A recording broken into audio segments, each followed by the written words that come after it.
Good evening and welcome everyone. This is Jared Rand to a Time for Change information call. And there's a couple of things that I'm going to address because I've had some people ask some questions that they're confused about, and probably a good idea to address those now. Some people can't make the call, but whatever. So we talk about Prime Source Creator God, and we talk about different names and different descriptions through different writings, historic writings, thousands of years old writings, people researching different avenues, different areas, and we look at the source of information, and we have to always understand that somebody wrote the information, the author. There was somebody who wrote it. So years and years ago in humanity, there were those called storytellers before they wrote books. And the storytellers would tell truths about the civilization at the time, and those storytellers would pass that on to the next generation, who in turn would pick it up, and so on and so forth. What doesn't always, but most of the time seems to happen is that when people write things, things get lost. The truths seem to become less and less, and they embellish it with their own thoughts and emotions and how they see it. 100 people can see things totally different. Each one can see things differently, so they transcribe those differently as they see it, as they see and how they interpret it. So I don't think people, in a lot of cases, for the majority, don't understand that these books, and that's what they are, they're books, and they contain different forms of information. And the information, now I'll give you an example.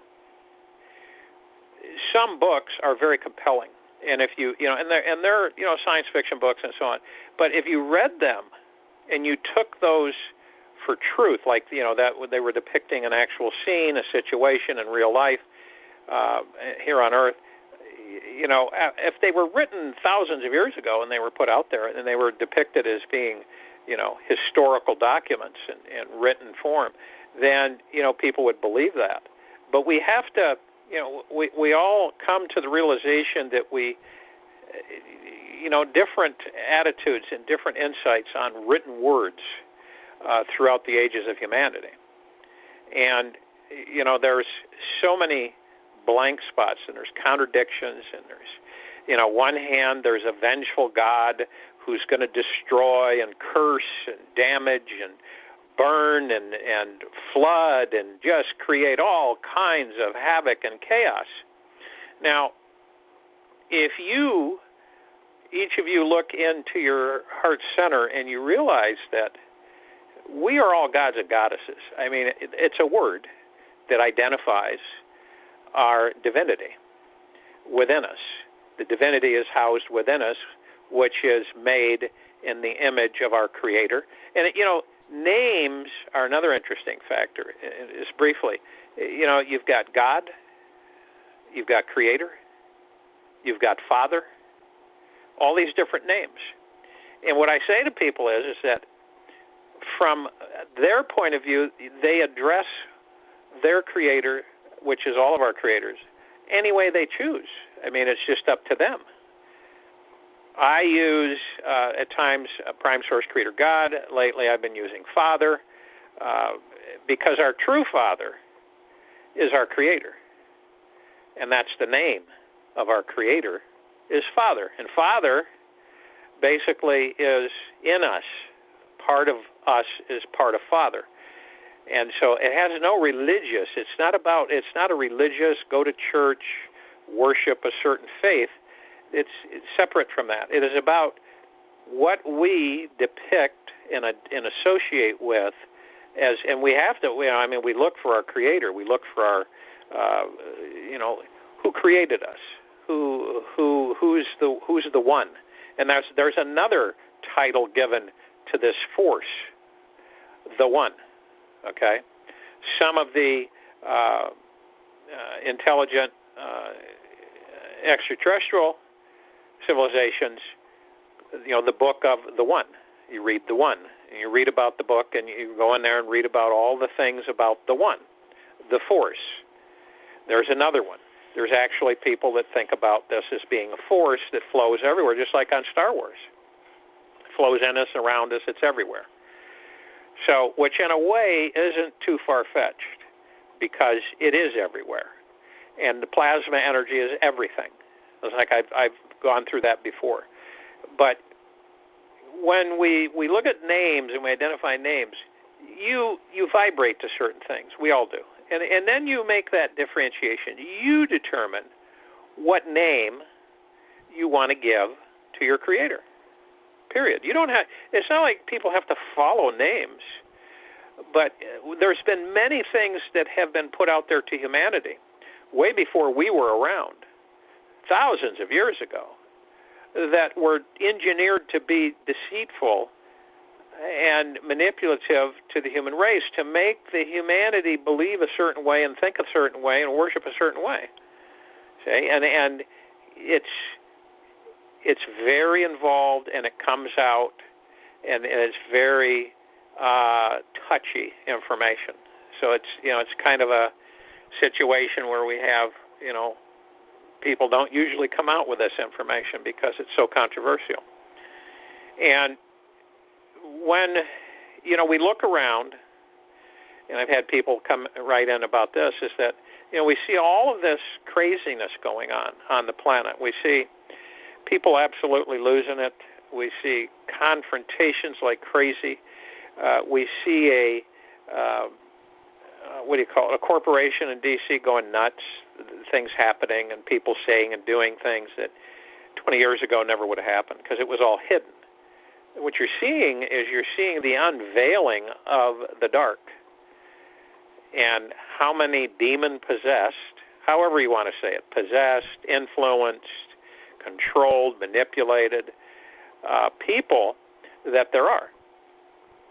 And you see, when you see these different conflicts that we've had in America, and there's, in other parts of the world, you have organizations that hire people to specifically go into protests and antagonize and whip the people up within the protesters and get them excited and upset.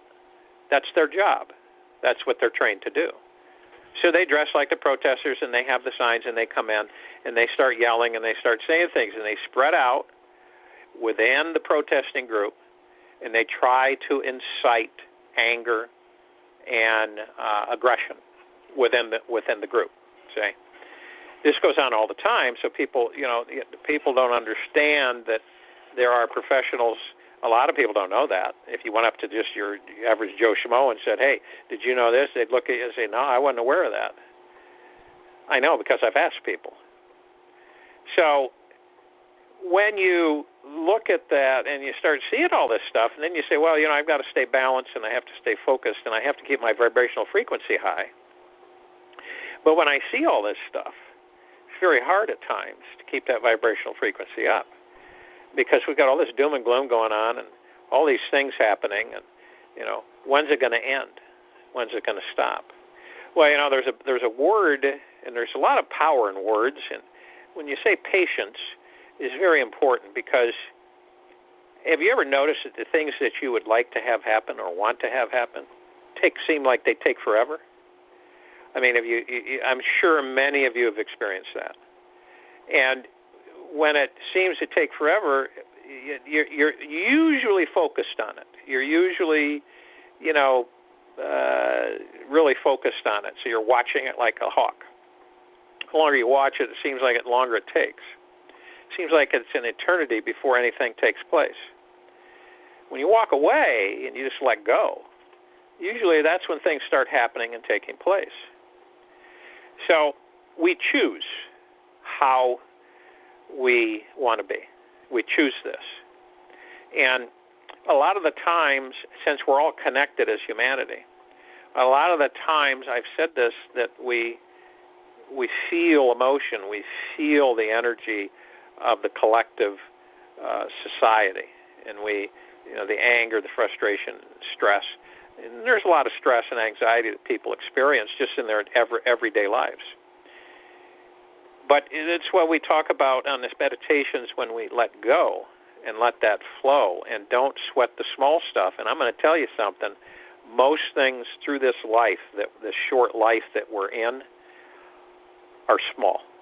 They're insignificant. They don't really, we are controlled from the standpoint in a box, in a cage. And we can only go so far in different directions.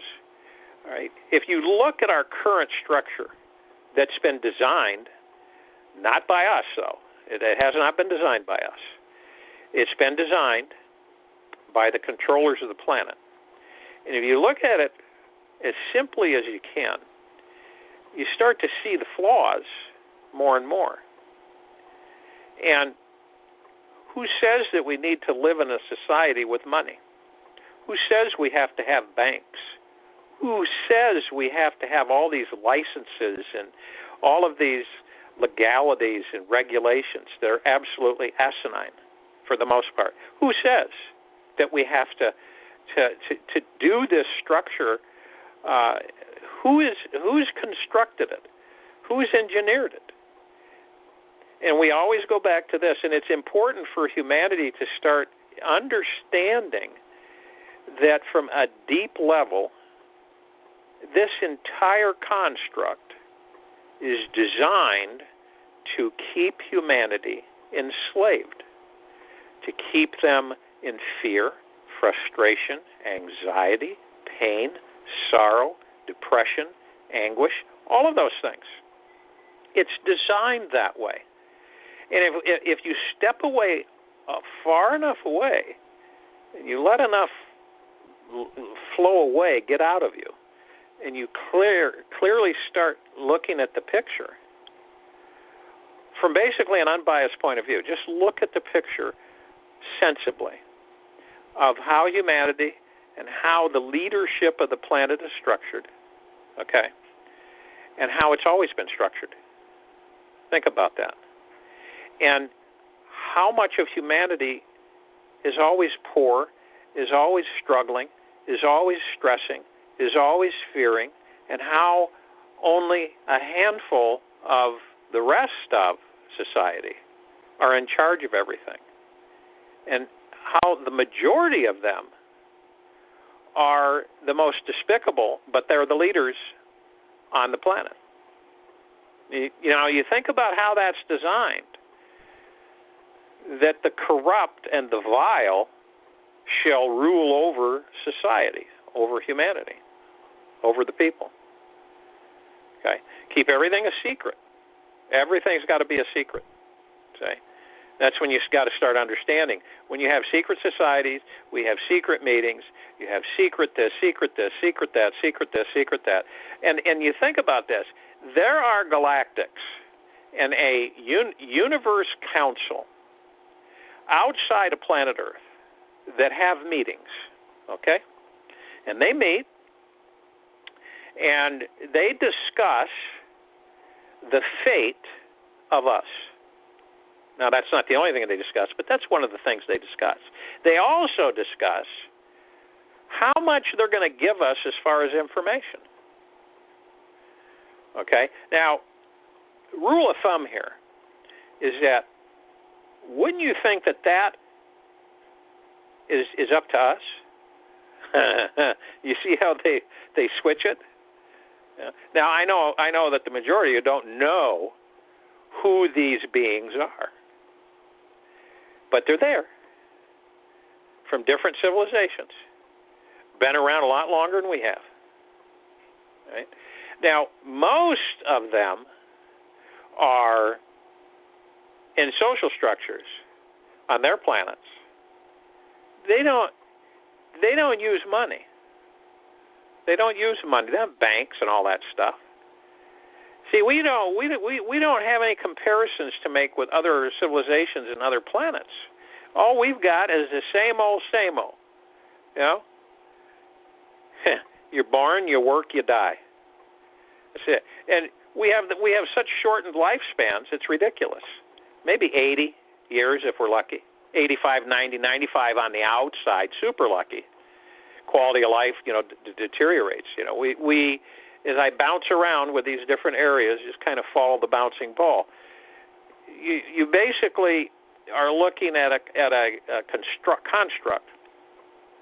of dictating to the human race through generations, many. And you have civilizations that come to Earth and mess with us throughout the ages, okay?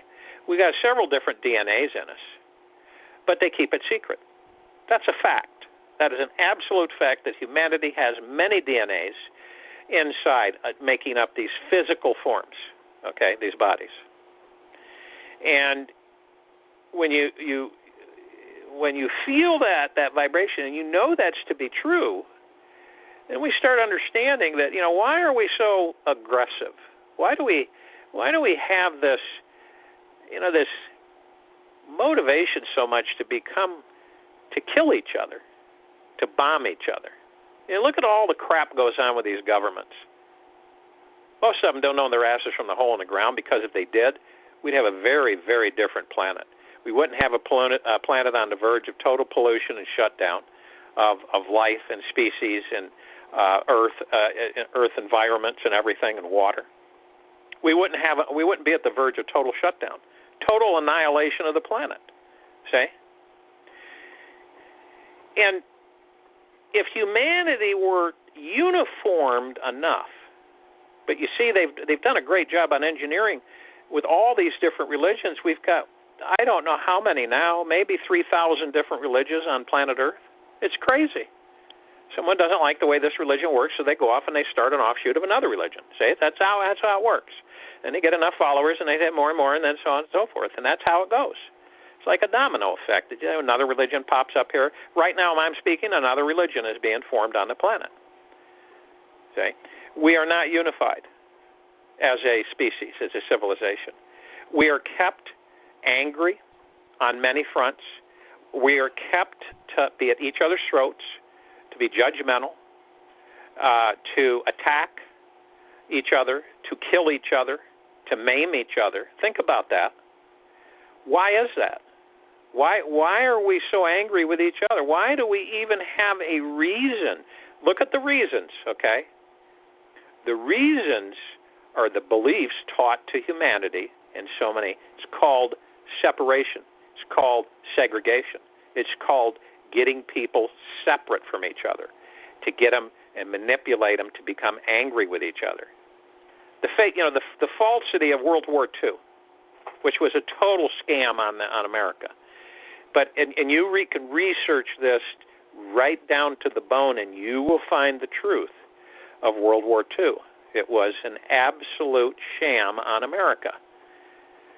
So they bring in these so-called Jap Zeros that come in. And these Jap Zeros come in and they shoot up Hawaii.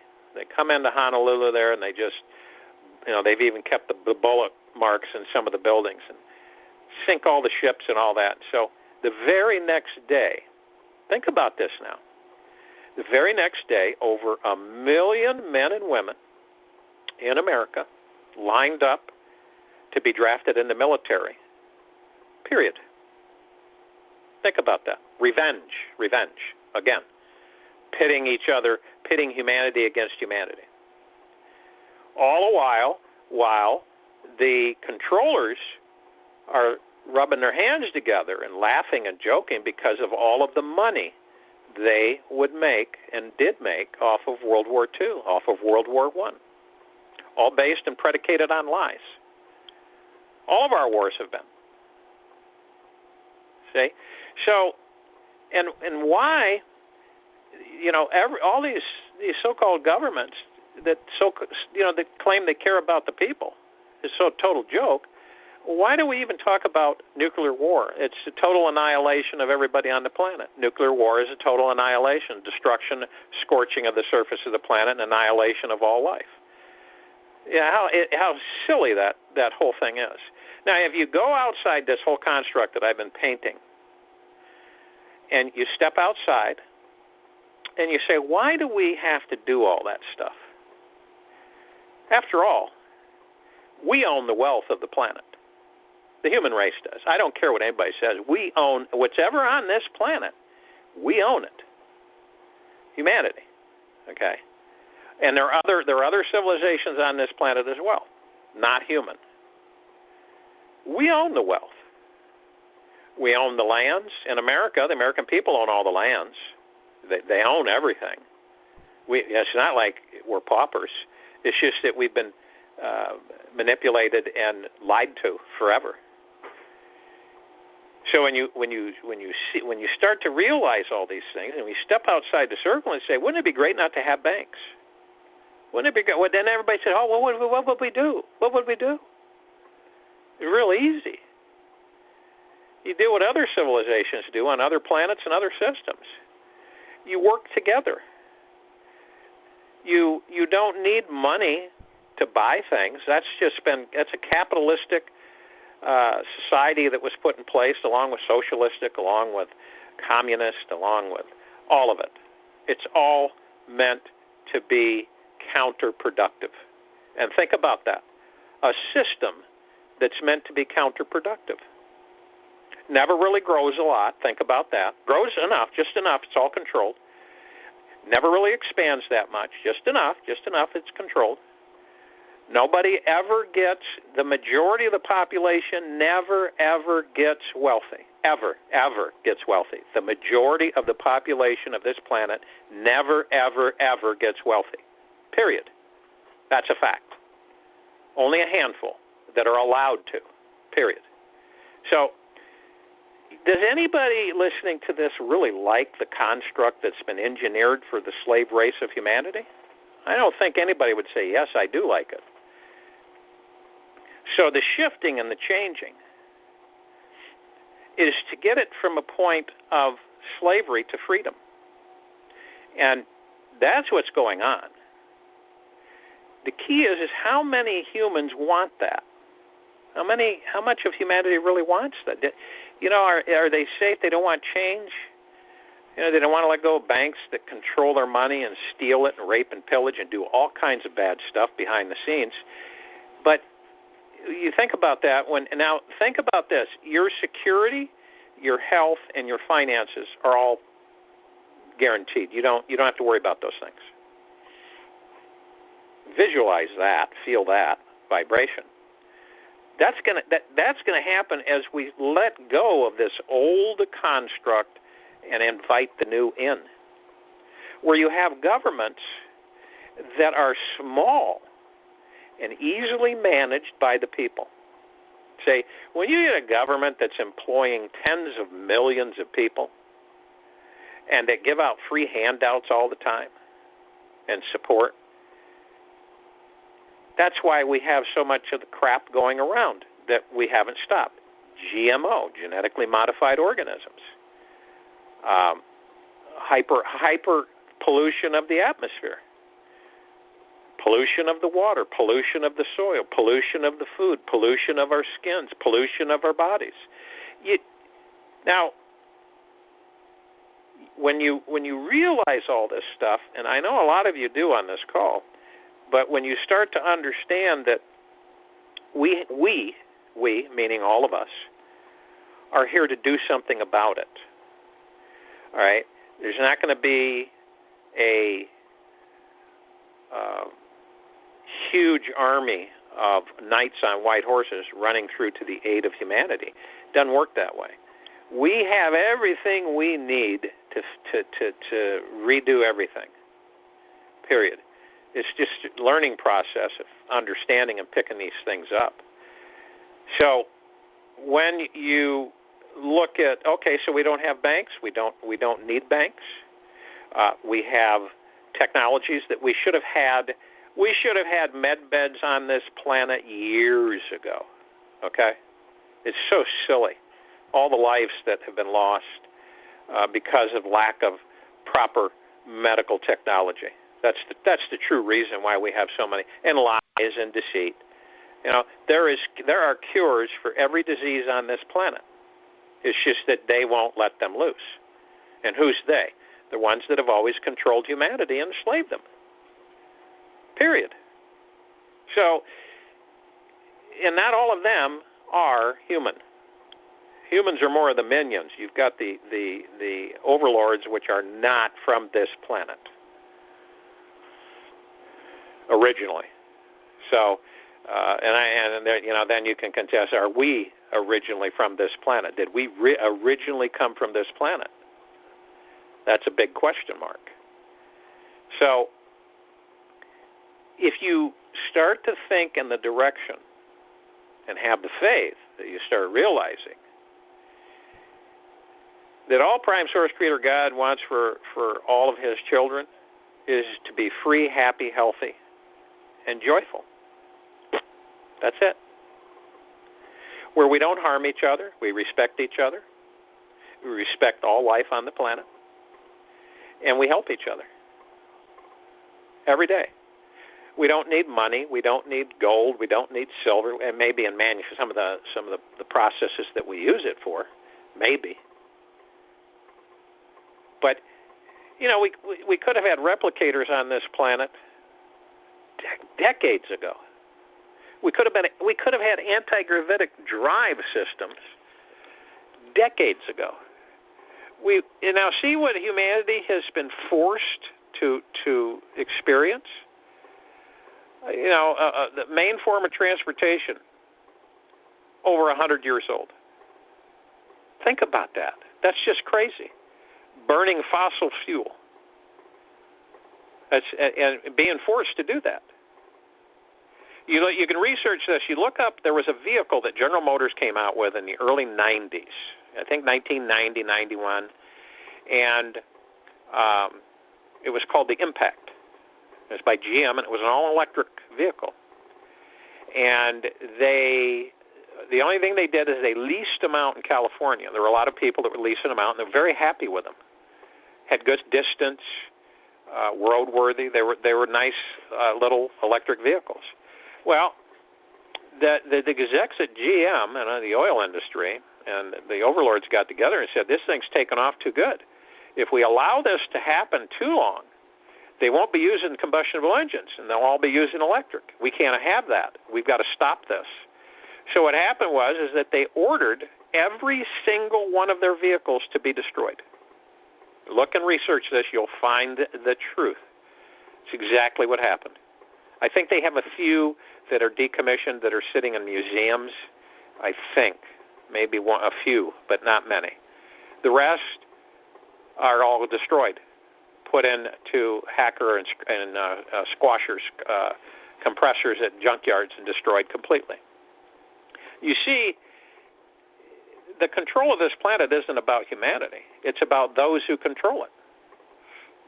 We are expendable as a human race. We're slaves anyway. They don't care about our function or anything. We're basically to them useless. We don't serve any purpose. We take up space and we just we cause pollution and all this stuff. So they go to the ideas of I think a good thing for everybody will be is that we destroy the majority of the human race. We just murder them, get rid of them all. There are some beliefs that we have that we're the fifth root race, and they want to get rid of us so they could bring in the sixth root race. So there's a lot of conflicting historical information that people have dug up, and a lot of it is contradictory on a lot of fronts. So it gets real confusing. So you really have to be careful on some of the stuff that people read, and they pick up stuff and they read it. Now that and the internet is just a vast array of just everything under the sun. Some good, some bad, some ugly. So when we have all this information at our fingertips, and we have a society that is addicted to things. Addicted to things. Think about that. We are addicted to things. It's like a drug addict. We are always buying things. We are not minimalists. We buy. We're constantly being sold stuff on the internet. Everywhere you go, you're being flashed with this, with that, buy this, buy that. And most of it is junk. It's just junk. It's useless. Doesn't really serve us any purpose. And then we go out and we buy houses. A lot of people will buy houses. Not everybody. But, there's people that go out and they buy houses. And then the houses get filled up with stuff. Then they buy bigger houses so they can put more stuff in the house. So, and most people have garages and they've got so much stuff that they can't put their cars in the garages because they got so much stuff in their garages. And they keep the stuff 2, 3, 4, 5, 6, 7, 8 years. They never use the stuff. And if you don't use something after a year, you don't need it. Minimalism, simplicity. And the simpler your life is, the happier you are. But the fear that's been instilled in humanity has been, you don't have any money, you're going to die, and you're going to be impoverished, and you won't be able to take care of yourself, and it's all over. You might as well just forget it. Now, imagine a society that takes care of each other. And you don't need money now. That's because money's gone. The financial structure of the slave masters has been eradicated and eliminated. Imagine all the countries on the planet would not need money. Everybody works together. Some countries have more than others, and so everybody shares. Everybody shares everything. Think about that. Wouldn't that just be wonderful? It would eliminate most crime on the planet because there would be no motivation for criminals to do anything, because since there's no money or financial system, what is going to motivate them to do what they can do? What are they going to do? They can't shortchange anybody. They can't rob, rape, and pillage anybody because there's no value that's been established to a corrupt system to instigate criminality. Yeah? And most criminality is based upon money. How much can I get? Where can I get it? And how easy can I obtain it? That's what it's based upon, and that's how humanity's been brainwashed through the years. There's select few people that control the wealth on the planet. That's crazy. It's just so silly. Money, this may sound crazy to some people. Money is silly. It's a construct. It's false. It's make-believe. But it's made people believe if you set the structure up correctly, it keeps everybody in line. You can control everybody. Imagine creating a fiat system that lasted for years, decades and decades and decades, where you had worthless money, paper, that you could go out and buy valuable things with. You could rape and pillage the planet forever. Think about that. You have worthless paper that you buy gold and silver with because the populace has believed that it's valuable, that it's worth something. And if you get that belief in the majority of people, you've won. So you can do anything you want. That's why you see all these people that get away with crime after crime after crime after crime, and they're never held accountable. Okay? And you see this, and what I'm doing here is trying to open the pages that have been shut for a long time to share with everybody some thought and some understanding. And I've touched on this before, where people start understanding there's another way. And I've had people through the years say, what other way is there? Say. And it's stretching the mind and opening the mind and start to understand there is another way for all of humanity. And the other way is a way to a meritocracy where people do things on merit. They base it on society. You work together. You work in harmony. You work all together. You're unified. There's so many humans that are separate, that have been taught to be separate, to hide and not interact and not socialize. And because of the internet, it's separated so many generations of younger people because that's how they communicate. Facebook, Twitter, all Skype, all of these electronic ways of communicating over the internet. You can be anybody you want behind that computer because you can change your personality, you can change your looks, you can do anything you want to do, period. And believe me, I've seen enough false documentation to last a lifetime on so many things, people, faces, pictures, all kinds of stuff. And so but has money helped humanity? Now look at the planet. Take a minute and think that in your mind, in your heart. Has the monetary system of planet Earth for thousands and thousands of years helped this planet? And has it helped humanity? Think about it. What has it done? Right? You've got a defunct corporation sitting in Washington, D.C. that sets a defense budget of almost $1 trillion. You imagine what $1 trillion could do for the American people?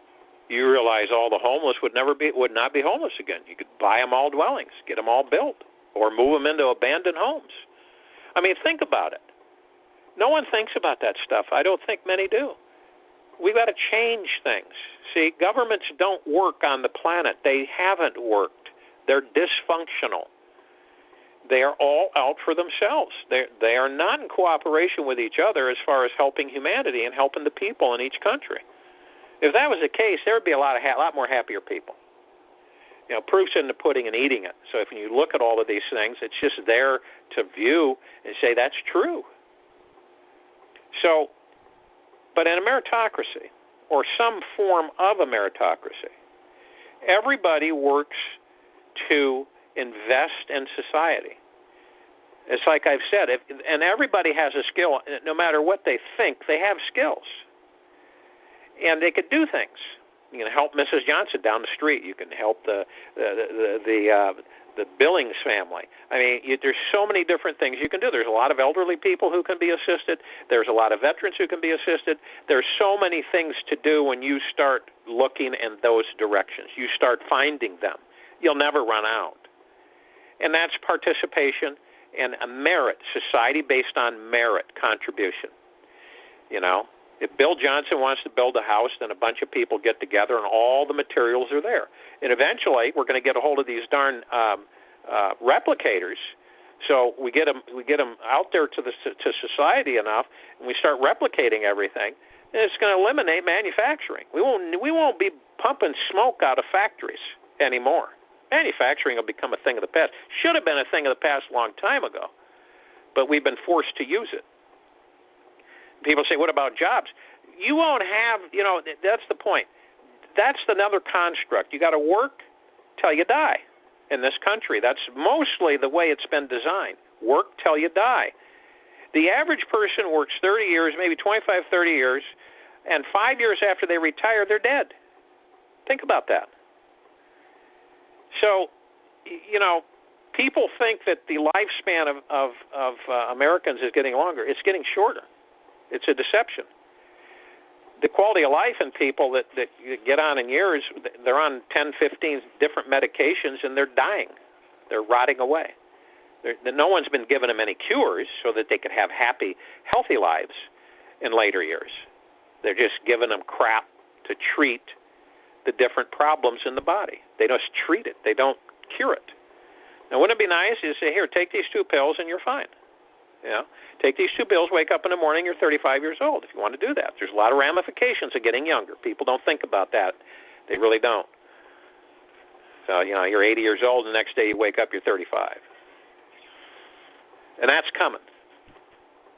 So, and we don't see here, as the foot soldiers on the surface of the planet, we do not have the authority or control yet to get those devices to humanity like yesterday. We don't have that authority, not yet. So we wait for off-worlders to dictate when that will happen. See? Now, everybody's got to be careful because you don't want to start riots, you don't want to be shot, you don't want to be bombed with these new technologies because we have all these corrupt megalithic corporations that have been vile and evil to the American people and to the human race for generations. See? Again, money and power. That's it.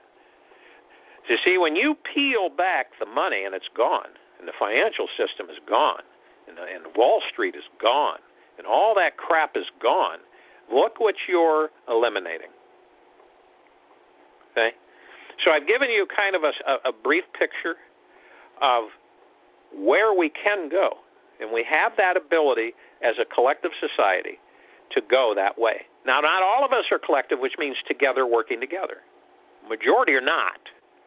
But I think if they're given the right kind of guidance and security, where they feel secure, a lot of people will step forward.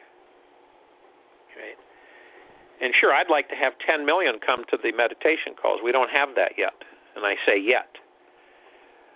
So, the numbers are growing, but, I'd like to have 1 million every day join. That's, right now that's not happening. So, but if we start wrapping our heads around the fact of elimination of financial system on the planet, oh, yeah, you can't do that, it'd raise havoc. No, it wouldn't, really. You switch. Turn the switch. Compensate everybody. Everybody on this planet should be wealthy. This should be one of the wealthiest planets out there. Seriously. No poverty, no disease, no sickness, all of that stuff wiped out, gone. You get in your anti-gravitic scooter or your transport, and you go to Mars, go to the moon. They've got resorts there. Enjoy yourself. That's what life's about, enjoying it, not working yourself to death. That's not what life is about. Never has been. But they've been designed that way to make humanity think that's what you're supposed to do. You're supposed to go out there and work for corporations. They pay you crumbs, just enough to keep you employed, just enough for you to get by in life. But that's it. They make all the money, and you just get by. There's something wrong with that picture. Always has been. Everybody should share in wealth. Everybody should be well off. That's not wishful thinking. This planet can provide all that we could ever imagine for all of us, period. And anybody that wants to go colonize another planet can do so. Okay? Limitless opportunity and possibility, beyond the construct that they have designed for a slave society, which we are no longer going to be slaves. So what I'm going to do is I'll do what we do. We've done the last couple of calls, and I will make it based upon each person's merit, to be respectful of each person that asks questions. And I will, based upon my opinion, I will answer, in my opinion, any question that's put to me that I can answer. And these are my opinions, okay? So from what I've learned over 40 years of research. So now I'm going to put us on star 6. So if you want to come into the queue, you push star 6. In the last call, we had people that were just talking in the background, ignoring everything, could hear everything they were saying. And we don't care to have that, because then I'll have to mute everybody and wait and then have people come back in. So respect each other so that we have a very nice Q&A.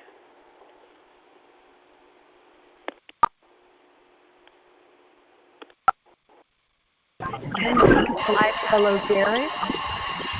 And okay, if you press star 6, you can unmute yourself. You can come into the queue and you can ask a question. Jared. Hello, Jared. Yes. This is Cindy Taylor calling. Can you hear me? Hi, Cindy. How are you? I'm very happy. I enjoyed the meditation with you today for the rain. That's so important. Yes. I have a question. Zora said a couple of weeks ago that we're to leave the cities, that there will be an event that will highly influence our ability to access food and water, creating chaos, that we're to move to the country, to get out of the cities. They're going to be a trap. So my question to you is, the nature of this event, is it going to be a dirty bomb, an EMP attack, an earthquake?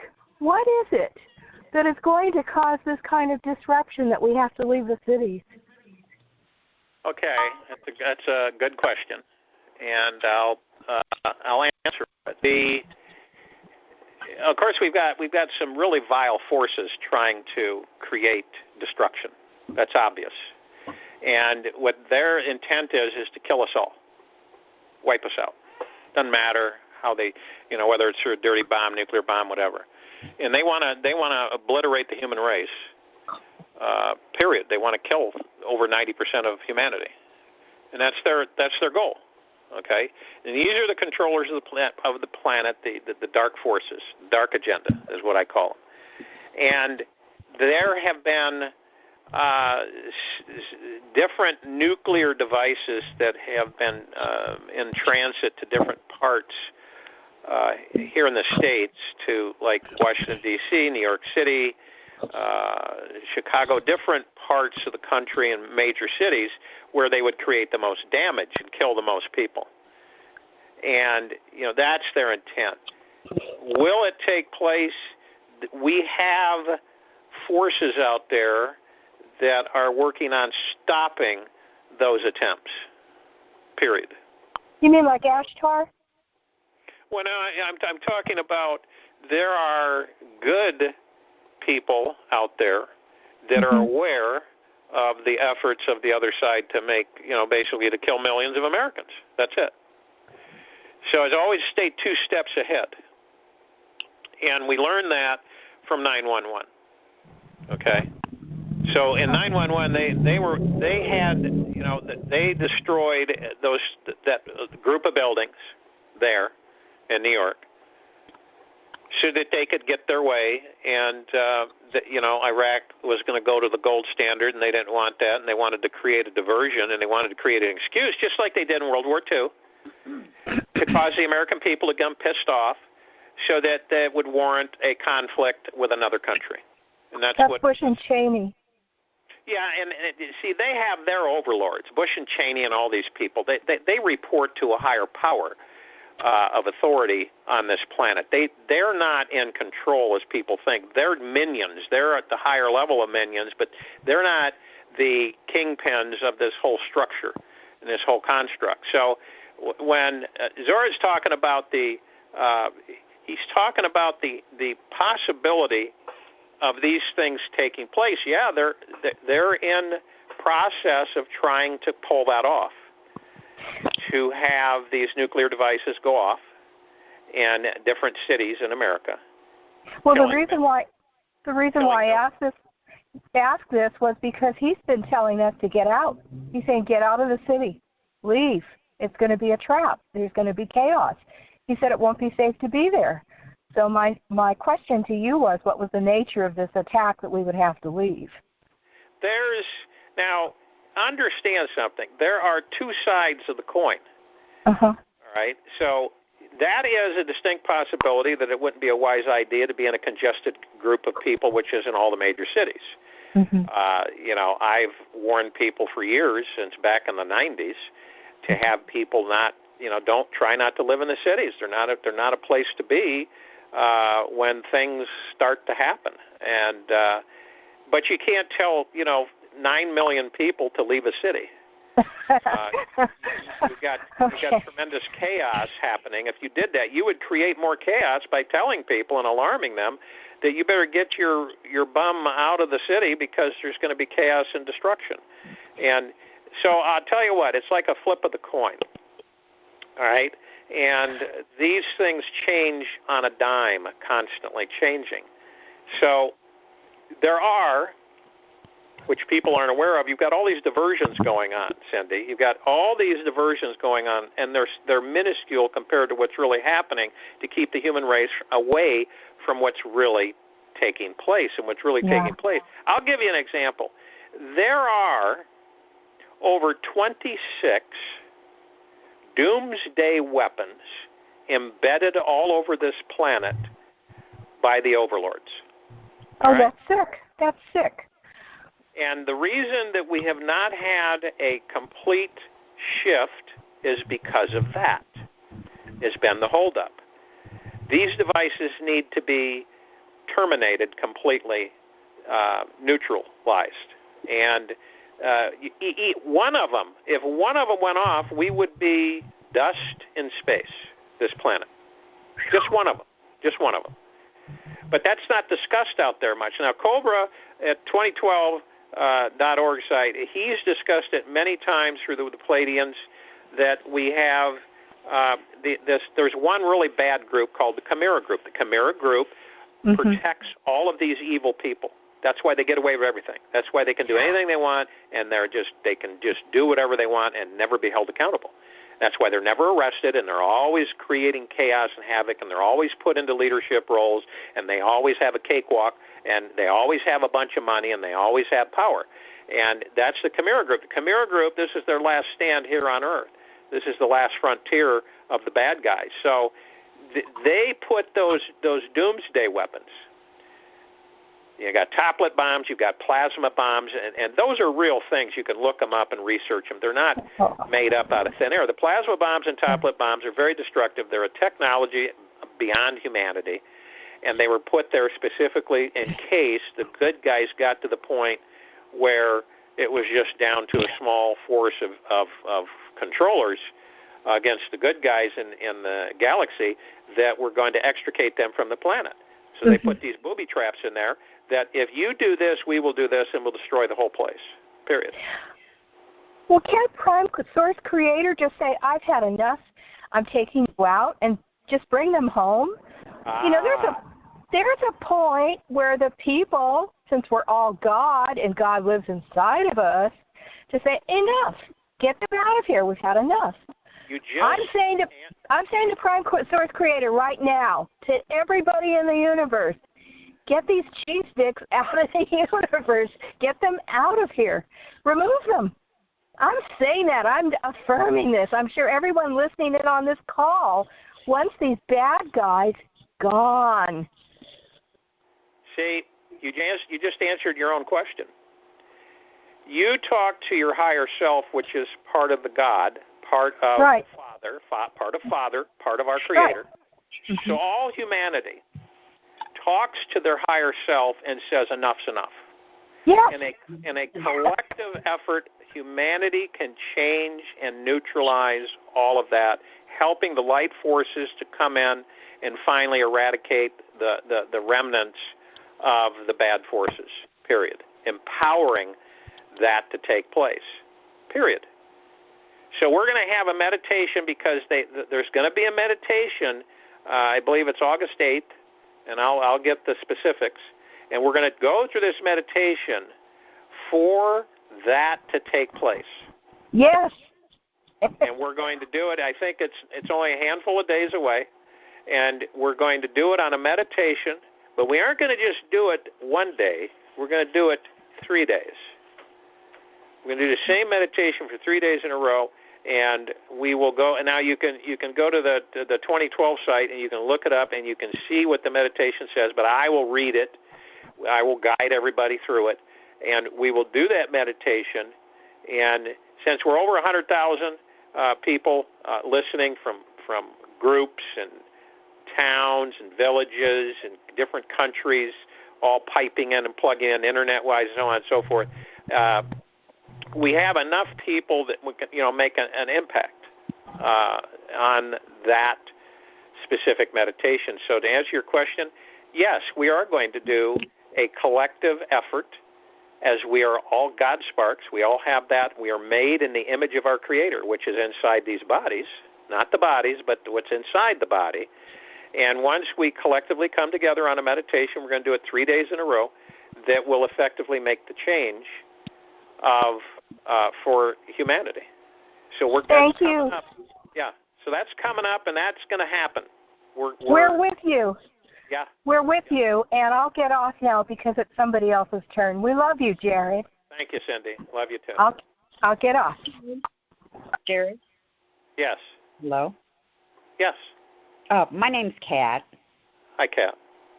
I was wondering, I'm hearing a lot about this 5G, and it's kind of a scary thing. I'm wondering, do you know anything about it? And what is it?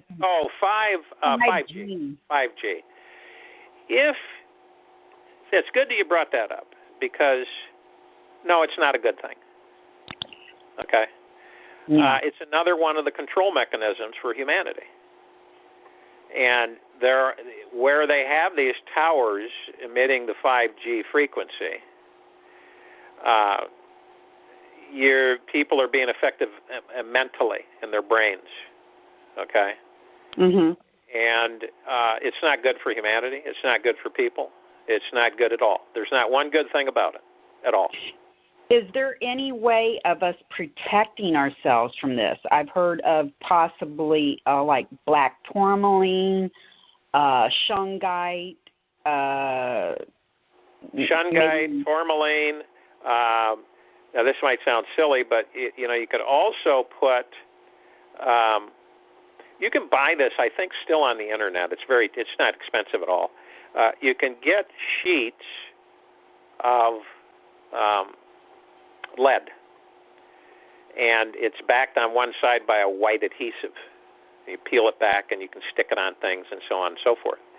Mm-hmm. And you can take that and you can put it on a different material and put it on top of your head. If you're in the house or out in the yard or something, it looks stupid, but you might decorate it, put some cloth over it or something like that, just make it look like a regular hat.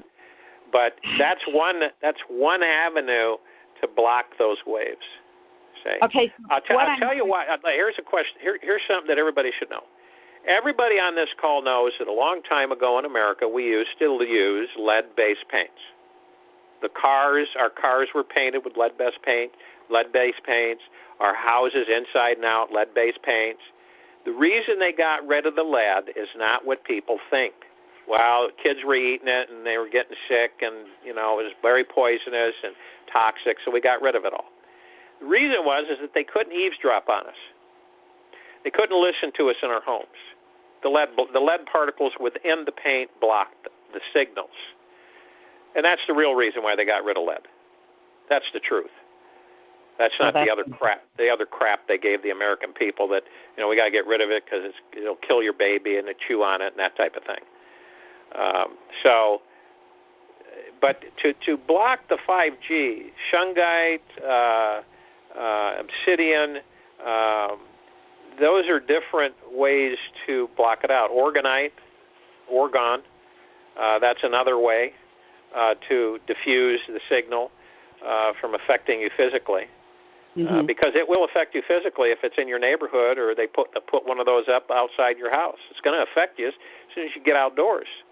Why? I'm going to tell you, as good as Wi-Fi, as all of us have been, again, addicted to Wi-Fi, it's very unhealthy, very bad. The frequencies it emits is horrible.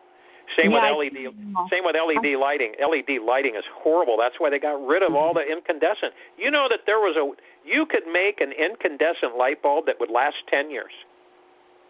10 years without it burning out. But they made them cheap. They made them cheap so they would burn out, and so people have to keep buying more and more and more, just like they do with everything. Just like they've done with everything. Disposable world. Well, everything's disposable almost. I mean, you throw it away, get something new. Teach us to be throwaway society. Just just throw it away. I'll get a new one. Throw it away. Where does all that throwaway go? See, we've got tons of dead spots on our oceans where there's no oxygen left in the water. Okay, that means it's dead. You can't. A marine life can't breathe in that water. It's no oxygen. We've got flotillas of plastics all over the oceans on the planet.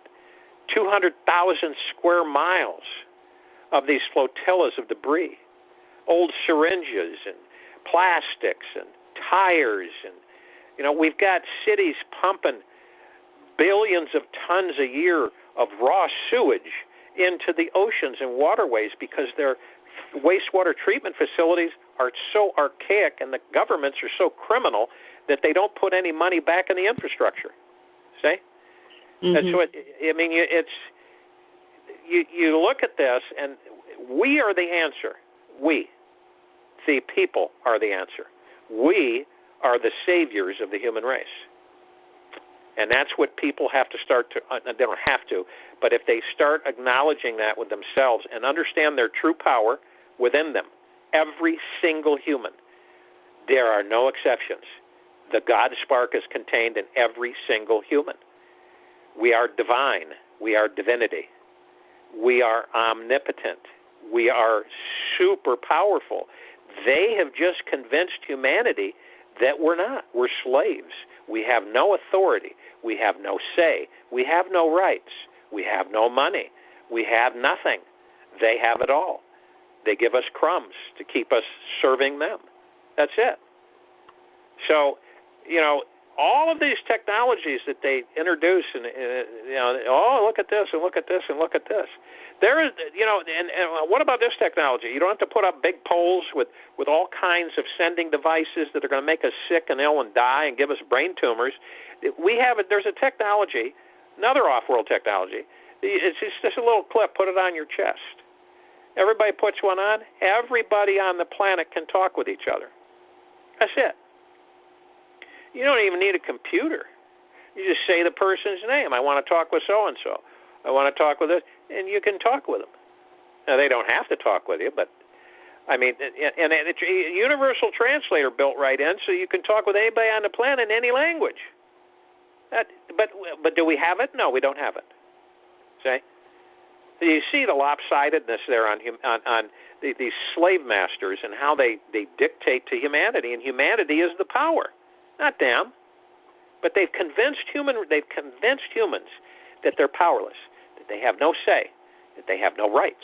Say, and then I could go on and on. I'm digressing, so I better stop there.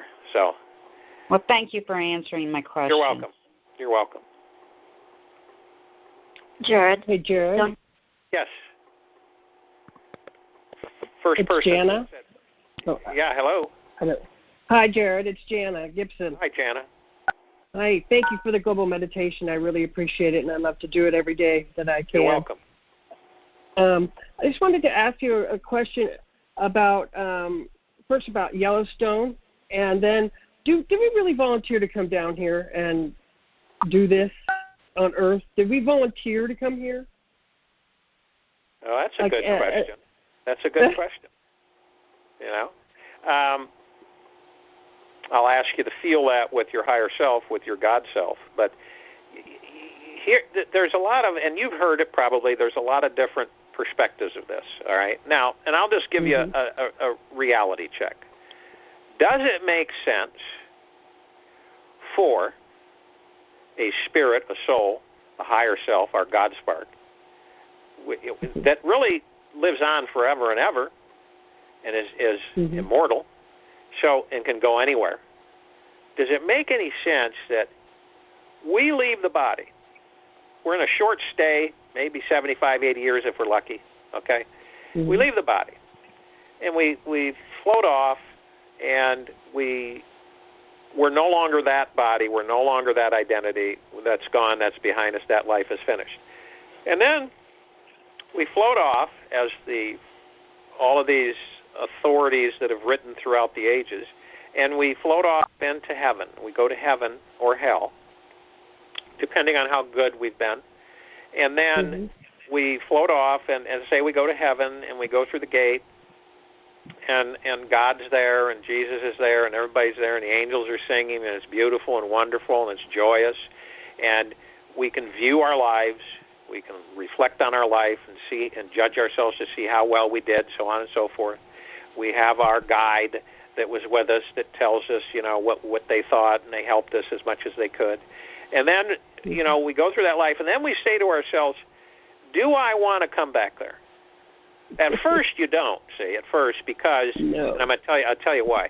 At first, you don't want to go back because, time over there, or time in the etheric realm of existence is non-existent.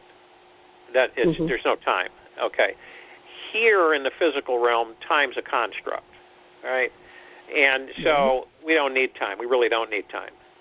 So what happens is that we like, as spirits, as souls, as higher selves, as God sparks, we like to have a lot of attention given to us.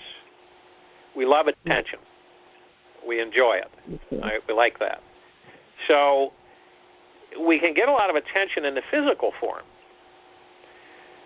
So a lot of times we come back, but most of the time we don't have to come back.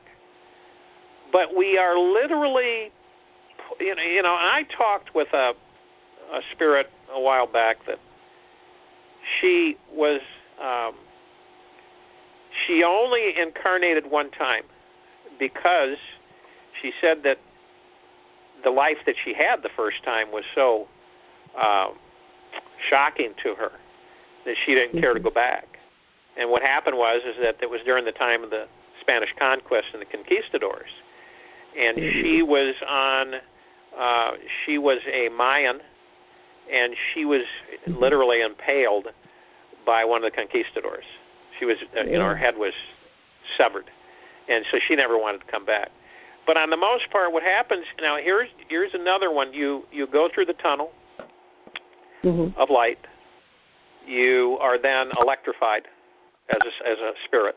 You're supercharged, and then you go through your life on the other side and everything. And then before you go in through utero to go into another body, to have another life, you're shocked.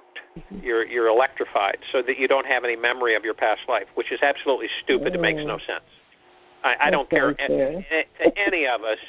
Why would we go through a life on planet Earth and not have a memory of that life and come back and do another life? Well, I'll tell you why.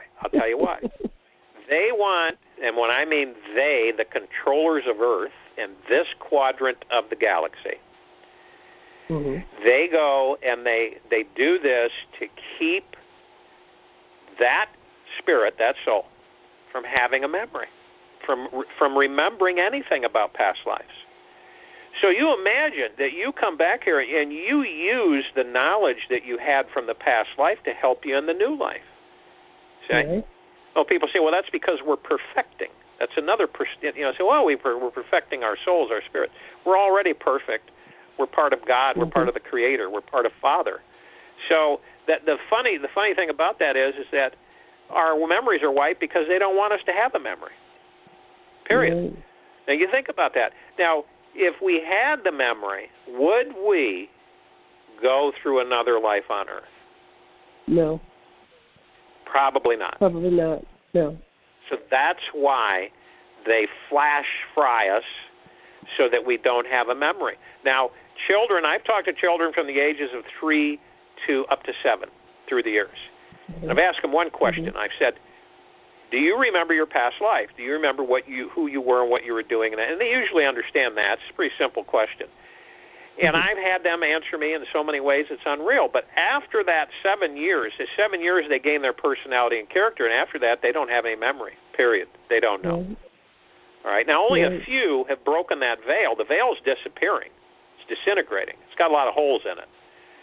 So the veil that they put up to keep us in that construct, to keep us in that slave dome, is dissipating and disappearing, which means we will see all of those who have passed over. We will be able to talk with those who have passed over. There won't be, because they're not dead. The bodies are gone, but they aren't. So we'll be able to interact and communicate. So passing out of the body won't be a big deal anymore. It won't be such a trauma.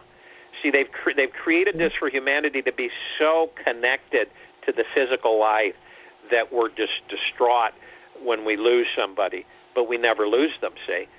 But we're so addicted to the physical construct that we feel that we're going to lose them because we won't be able to touch them and feel them anymore. But if you could see them, and they can sit there and talk with you, then you know, period. There they are. They're not dead. See, there's so many twisted educational paths that humanity has been fooled into believing. And it's time to eliminate that whole construct, because it's got too many holes in it as it is. We punch so many holes in it that it's not valid anymore. If you had a human being and you said, look, would you like to live a life of wealth, happiness, great health, no sickness, no disease, free, beautiful Eden-like planet, or would you like to live on Earth as it is today? I guarantee you they're going to answer the first one. Yes. So all of humanity, and I've said this before, all of humanity should be wealthy. They should be not sick, not tired, not fearful, not stressed. All of the American people, we should be unbelievably wealthy. Every American.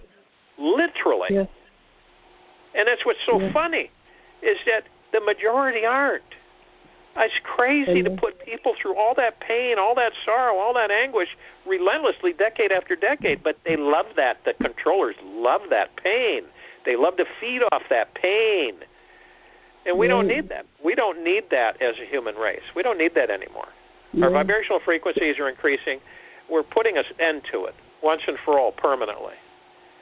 And as we awaken more, and as more humans start to realize that, and this isn't hooey and smoke and mirrors and new age spiritual stuff. This is fact.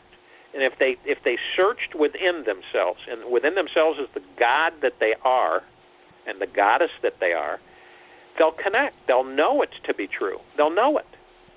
Some fear it, okay, so they ignore it. They fight it. Others embrace it.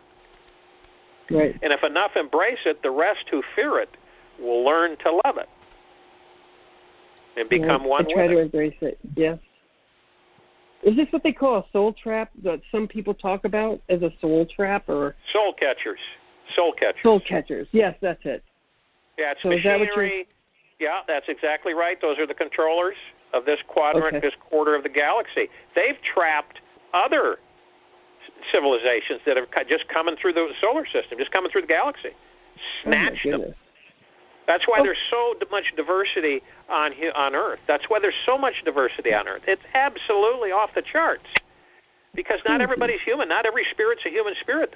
Mars, when they destroyed Mars, the same controllers destroyed Mars and the civilizations. There were 4 civilizations on Mars. 4. Right? Wow. And about 3-4 million years ago. And I can get into that story another time, but the fact of the matter is, if you see the whole surface of the planet, it's totally scorched. Right. Yeah. So all the spirits that were incarnating on Mars started incarnating on Earth. Oh, no. Yeah.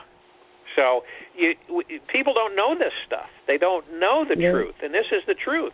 And if they start figuring this out, which they are, they start looking at this as a darn joke. It's a joke. These governments are a joke. I mean, I'm telling you that people think that these government officials are intelligent. They're a joke. Some of them are dumber Trump's than a box on our of side, right? Huh? Trump's on our side, right? Yeah, look at what he's doing. Yeah. He's not perfect. He's not perfect. All you got to do is look at what he's doing. He can't run everything because he doesn't know. There's a lot of corruption there, so there's a lot of snakes doing all kinds of bad crap, and he doesn't know a lot of it that's going on. You can't believe anything on the internet. Yeah, the stuff on the internet. 90% of the stuff on the internet is derogatory. It's counterproductive because it's so invaded and so manipulated, and it's meant to misguide and misdirect people. The old-fashioned meetings that we did in this country before we became a country is a good way to start groups of Americans getting together and having these, having confabs, meetings, where they discuss these things. Say, what can we do? What can we do? Well, we do. Yeah. I have a bunch of sisters listening right now, the Galactic Sisters, yes. Yeah, I mean. And we get together once a month. Yeah, I mean, and not everyone is important. Every single human being is important. It's not you're better, I'm better than you. That's all garbage. And that's where people have lost their confidence, and they've, the different experiences and everything, and it's sad because they are in perfection in that body. That spirit is perfection. It's divine. And they're carrying that around with them. And people abuse the body, and they do all kinds of stuff, but if they were directed correctly and they really knew the truth, then most of them wouldn't be doing any of the things they're doing now. Right. But we are winning, correct? We are winning. I mean. Yeah. It's so difficult heading that for way? people to. Yeah, it's already won. It's already won. Okay. The construct. Thank you so much. Everything's Jared. meant. Yeah, everything's meant to make people believe that's doom and gloom. Right. And I've said this before. If people looked at the facts, how many times throughout history have we been scared to death that something catastrophic was going to happen, and how many times did it actually happen? You're right. 99.9% of the time, the darn things never took place. So I ask people to use careful discretion, discernment on exactly what they're hearing and understand and feel inside themselves. What does your spirit in that body think? If you really want an information highway, if human beings really knew how powerful the information highway is, and I'm not talking about the internet, I'm talking the connection directly to Source, Creator, and that's inside our bodies. And once we plug into that source of information, we are informed of all of it. We know. We ask, should I do this? Should I do that? What do you think about this? And you feel that feeling, and you literally become adjusted to it. And you start understanding is I have all the answers. They're inside me. Yes. I'm learning to trust that feeling. Yes. If you can't trust yourself, we're in trouble. That person's in trouble. Right. God bless you, Jared. Yep, God bless you. And thank you very much. Thank you. See you on the call. Hey, Jared. They're here on the phone. Hi, Jared. This is Catherine. Hi, Catherine. Hi. I have always wondered, where did the darkness originate, and why was it allowed to exist and do so much harm to creation? And why didn't Creator just destroy it? I mean, why do we have to suffer so much? I just don't understand the whole concept. Okay, it's all right. I'll try to explain that. And that's been a big question for a lot of people throughout the ages. Now, without interfering with religion, it's very careful. I have to be very careful because there's a lot of religious beliefs, and you have to be careful not to disturb that because a lot of people aren't ready. But if what I was just talking about, if the realization is that we all collectively are Source Creator. We are literally, our essence is made in Source Creator, God, whatever name you want to give this energy. We are. And they see those evil dark ones who have done this to the planet and humanity. They've done it to other planets as well. In addition to artificial intelligence, which we won't go there yet. But the fact of the matter is that once we unite, notice throughout history, whenever humanity tries to unite, they do everything in their power to separate and conquer. They try to get us pitting our energies against each other all the time. If you look at the construct in Washington, D.C., it's a prime example. You get all these different parties arguing and bitching and complaining and moaning and never getting anything constructively done, and always pointing the finger and blaming each other for all the mess that's been created because of their own guilt and their own destruction and their own manipulation that they've created. So when you understand that humanity, by putting forth a unified force of energy, could change this planet overnight, would eliminate all of these dark ones, would shut down all of their technologies and equipment, and literally a thought. Through our heart center and through our thought mind, through our pineal gland, we would literally shut it down. That's the power we hold as a collective society, working together, helping each other create a planet and a social structure that we all love, that we all care for one another. That's what we are. We are not a bunch of slaves running around being told to do this, told to do that. You can only make this much money. You can only do this. You have a license to do this. You've got to do this. You've got to do. That's not who we are. But they've been able to train us for so long that we're like lab rats. We believe what they tell us. We follow their guidance. Half the time we don't even know we're following it, but we're following it. Then they create all these constructs to make us think that they're actually fighting each other. Well, there's a good side and there's a bad side. It's crazy. And then we see that nothing gets done. We just watch it and say, well, there's nothing being done, you know. Let's create this garbage about, you know, another country spying on another country for a year and a half. Let's spend hundreds of millions of dollars and never get anything done. Let's investigate John F. Kennedy's death and have it research it and come up with nothing. This has all been through history in a corrupt corporation masquerading as our government. And the American people and all the world's people with all their governments is that humanity's got to come together and unify. That's the power that they are scared to death of. They will do anything to keep us apart.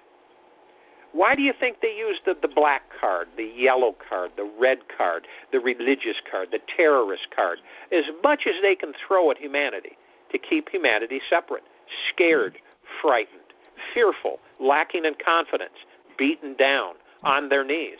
Always. That's the only way they can control such a powerful force. See? And I'll give you an example. If you take one human, one little girl, one little boy, or two little boys, two little girls, whatever, you have one go to a family that treats them like crap, doesn't give them love, nurturing, tells them they're going to do nothing but end up in the jail and they're, you know, blah, blah, blah, and all this stuff, and never give them any love, nurturing, or support. The other one gets all the love, support, caring from their parents, everything under the sun, and 9 times out of 10 they have a wonderful, supportive, loving life. It's the same with humanity. If you treat the entire human race like a bunch of slaves and useless eaters, that's exactly what you're going to create, because they believe these so-called leaders. And we haven't had a lot of great leaders in our social structure, in our society, in our civilization. We have not had a lot of great leaders. And the truth is, very few for the people, okay, that are willing to sacrifice their lives, their wealth, everything for the people. And see, when people say, why doesn't God do something about this? It almost sounds like, why isn't the government doing something about this? See? We get into the habit of saying that when we are the ones who have the power to make the change. See? And people say, well, I'm only one person, and I say this on the meditation calls on occasion. One person, it has been literally, factually proven, in meditation can affect up to 1 million human beings. That's astronomical. Just by meditating and combining with their God self, their higher self, their spirit, their soul, becoming close relationship with that God spark, and understanding that, I'm going to tell you something, God spark doesn't lie, doesn't cheat, doesn't manipulate, doesn't send you off in a bad direction. Seriously, it tells you and communicates with you every second that you are alive. But unfortunately, most humans don't know how to associate or interact with their higher self. See, they think there's something outside their body that's going to help them. That's not the case. See, they've been taught, humanity's been taught for thousands of years to look outside your body. Look outside. If you want answers, look up in the sky and pray. See, that's how they've all been taught. Or bow down, bow down. Worship me, bow and worship, bow and worship. See? And when you see, there's so much information that's been intermingled and mixed in. There have been so many truths removed and lies put in. There's been a lot of deceit. 90% of all the written material on this planet is a lie. It's a lie. All of the truths have been hidden and tucked away. See, the controllers of the planet know the truth, but they don't want humanity to know the truth. Because if humanity knew the truth, then they would not be in power. And that's the whole point. And some people don't know how to wrap their heads around this, because it's a fact. It's truth. And if people do enough research outside of the control matrix, they do the research outside of it, then they begin to realize that, wait a minute, and they'll feel it. They'll feel that vibration to know, and they'll literally confirm the fact that it's a lie, that this is all fake. It's all a matrix. It's all a control. It's nothing. It's like paper in the wind in a rainstorm. It falls apart. And part of the meditation process is to get humanity into meditation. And not just to do it because they have to do it because they want to do it. They want to help their brothers and sisters on the planet. They want a healthy, happy planet. They want others to respect them, which means they respect themselves. We are part of every human on this planet. We are part of them. We're not just, we are one, all of us. And we're not separate, but we're given that impression that we're separate, that we are not integrated, but we are. We're all one piece of the force, of the God, of the Creator, of Father. We're one with that. We're never disconnected. We were never disconnected. They want to make us think that we're disconnected alone. No one's going to help us. We can't help ourselves. It's all bull. It's garbage. And we can. See? We are not some piece of garbage that's just been shoved around to be slaves. Oh, human race was created as a slave race. That's all they are. It's just garbage. See? And here's another thing. There's enough, and it's growing, there's enough humanity that's becoming coherent with their God spark and connecting. That is why this planet is still here. That's why. That's why Earth is still in one piece, because of humanity that has awoken. And it's continuing to increase, and the vibrational frequency is rising, and we are going to continue to rise it, and we are going to change Earth to an Eden, the way it's supposed to be. And all these dark forces and all this, banging on people and all the bad news, and it's just constant. And it's on purpose. It's just overwhelming to people. It's just invading their thoughts and their peace and their love and their contentment. It's destroying their attitudes. It's debilitating them in some cases. It's because of the fact that they want that. The bad guys want that. The evil, dark agenda wants that. And once humanity realizes that we don't have time for that. That's just a waste of our energy and time. All this stuff is a joke. The monetary system is a big, fat joke. These people have been playing a joke on the human race for generations. It's a joke. It's laughable. And so what we are doing is we're changing that. And we can change it quicker. The more people that join the meditation in collective groups, and that's why I started the meditation on the phone, because it can, and then people can get on it through the internet anywhere on the planet. And it doesn't cost them a penny. They can access it and they can partake in it and be something. And start connecting with their God sparks and start understanding that they're powerful, they're impactful. Doesn't matter what school you went to, doesn't matter how much education you have, doesn't matter what job you have, doesn't matter how much money you make, doesn't matter how big your house is. All that's all materialistic, part of the construct to control humanity. It's that you are human, is that you are part of the God source, the Father. You are part of it. You're never going to not be part of it. Think about that. We are not disconnected. We are not separated. We never were. And what this means is that we collectively can make this planet change once we get enough of us overnight. That is how powerful the human race is. And now you understand why they want to continually keep us separated. They want to continually keep us in pain, sorrow, and anguish. They want to keep us in poverty. They want to keep us sick. They want to keep us unhealthy.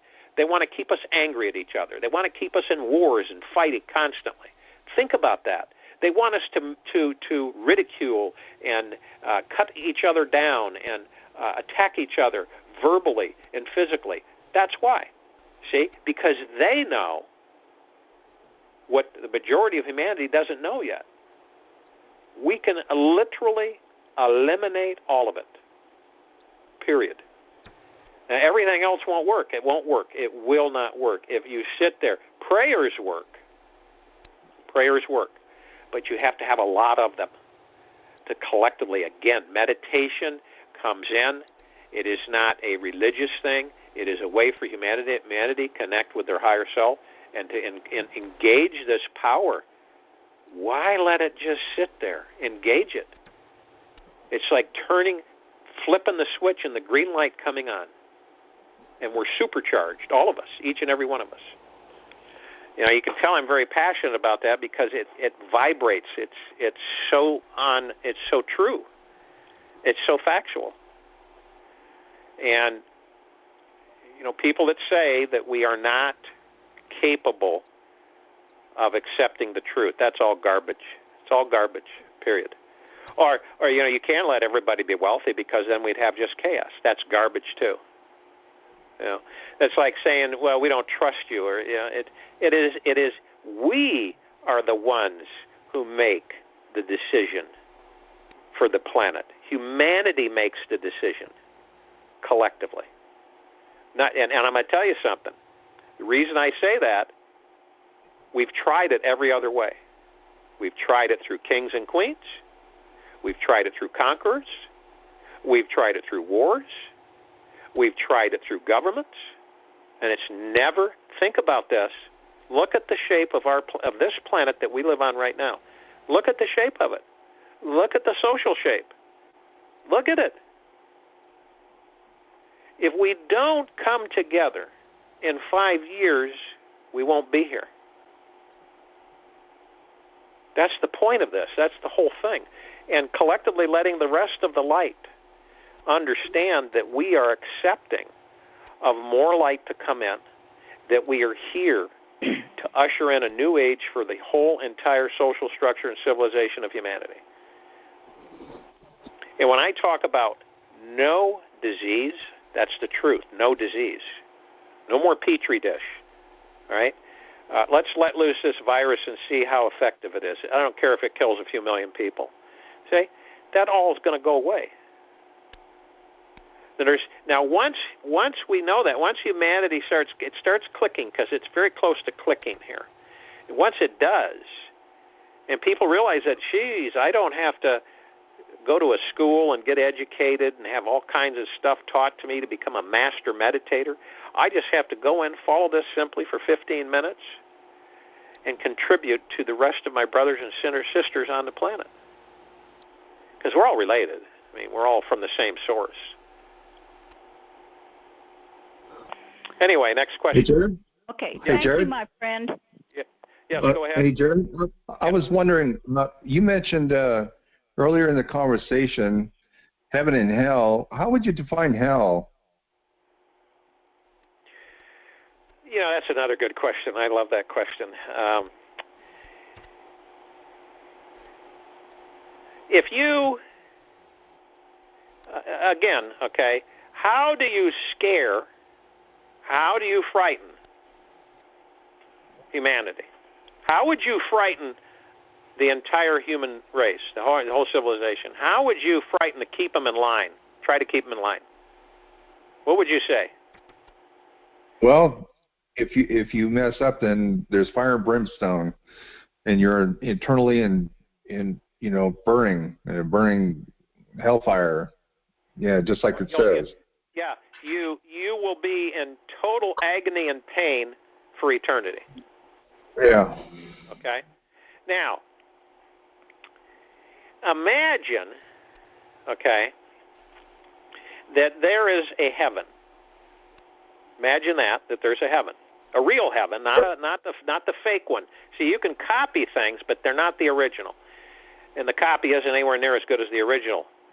So you have a heaven, and then you have a created heaven, and you have an all-loving, all-caring, all-forgiving source of energy, a God, a Father, however you want to label, that doesn't matter what you do, you are forgiven.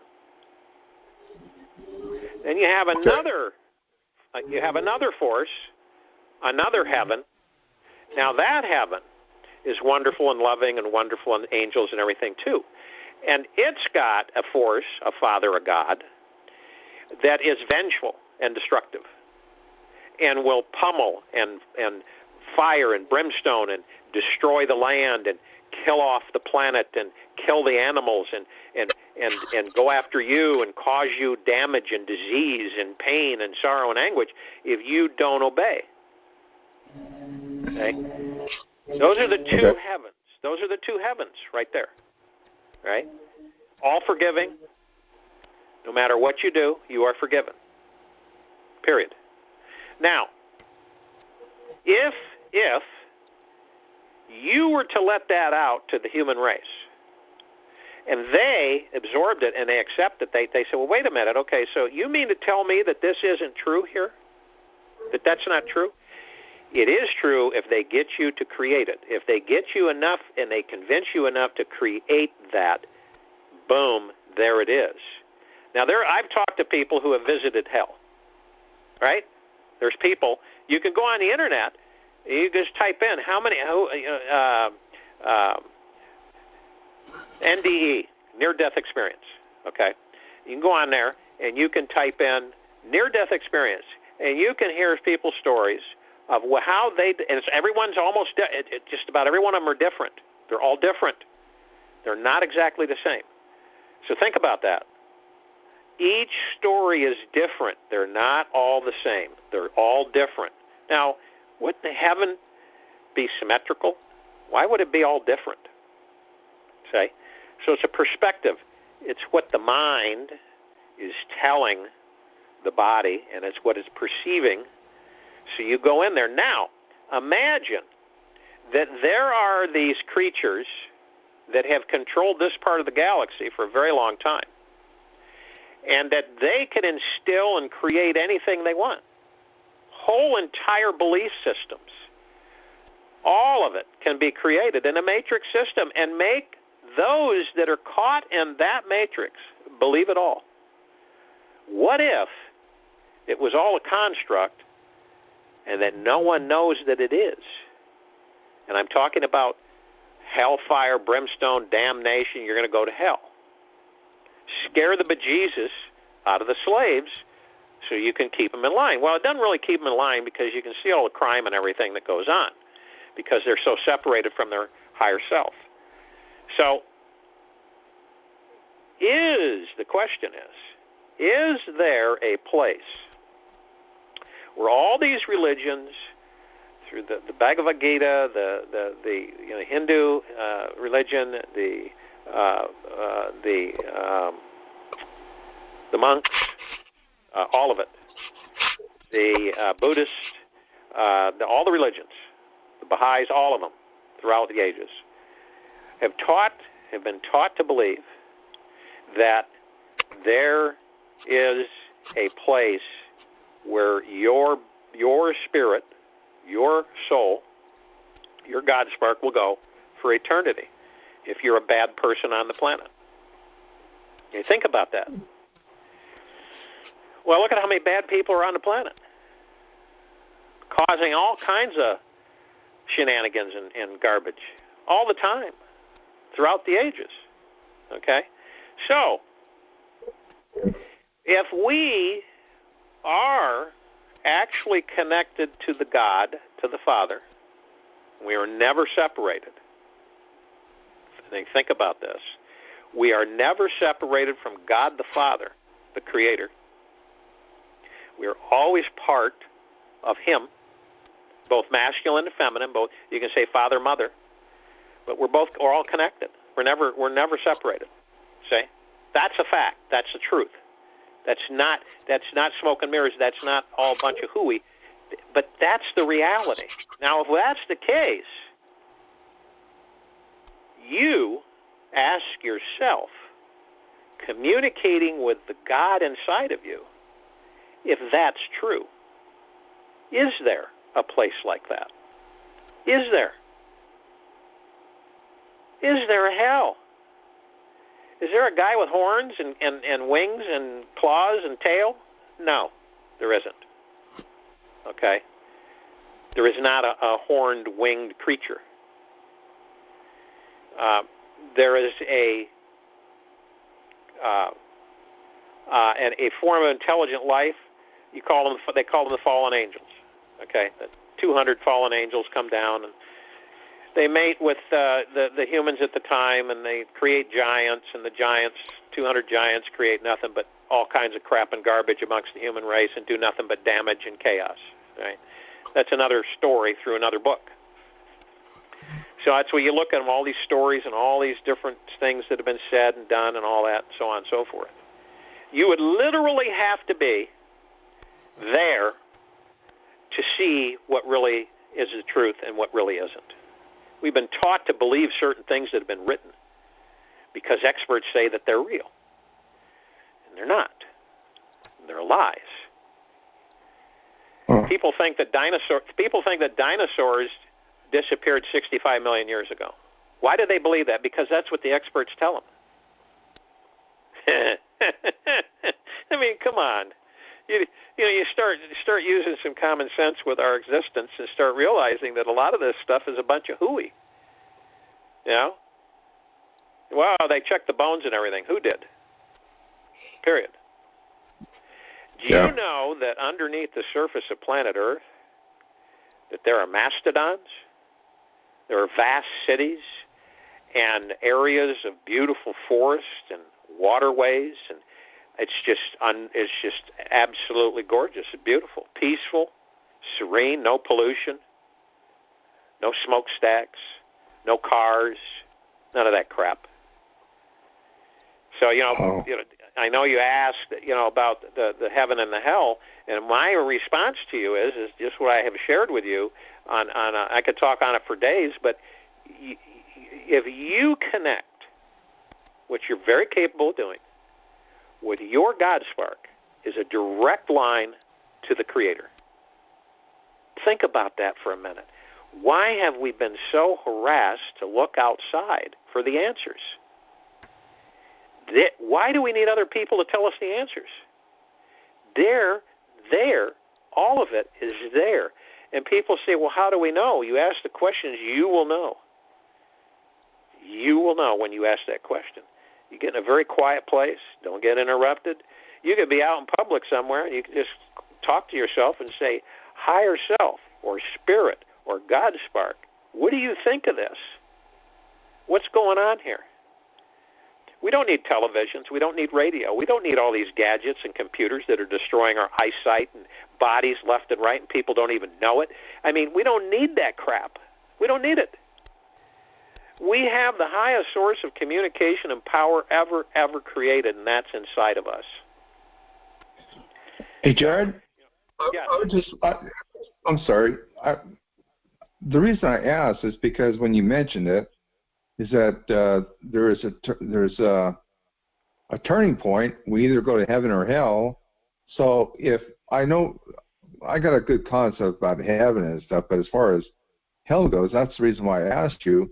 It's you made it sound like it's either heaven or hell. So what direction is hell? What is it? I mean, I understand what you're saying, and communicating with God and everything. But when you said heaven or hell, I'm just trying to determine what you're actually referring to as a hell part of it. In a very simple term, hell is a place where where spirits go that are bad. That's it. And their spirit burns throughout eternity. The spirit burns throughout eternity and is in great pain, sorrow, and anguish throughout eternity forever. Period. Pardon? That part's real, huh? If you want it to be. Oh, okay.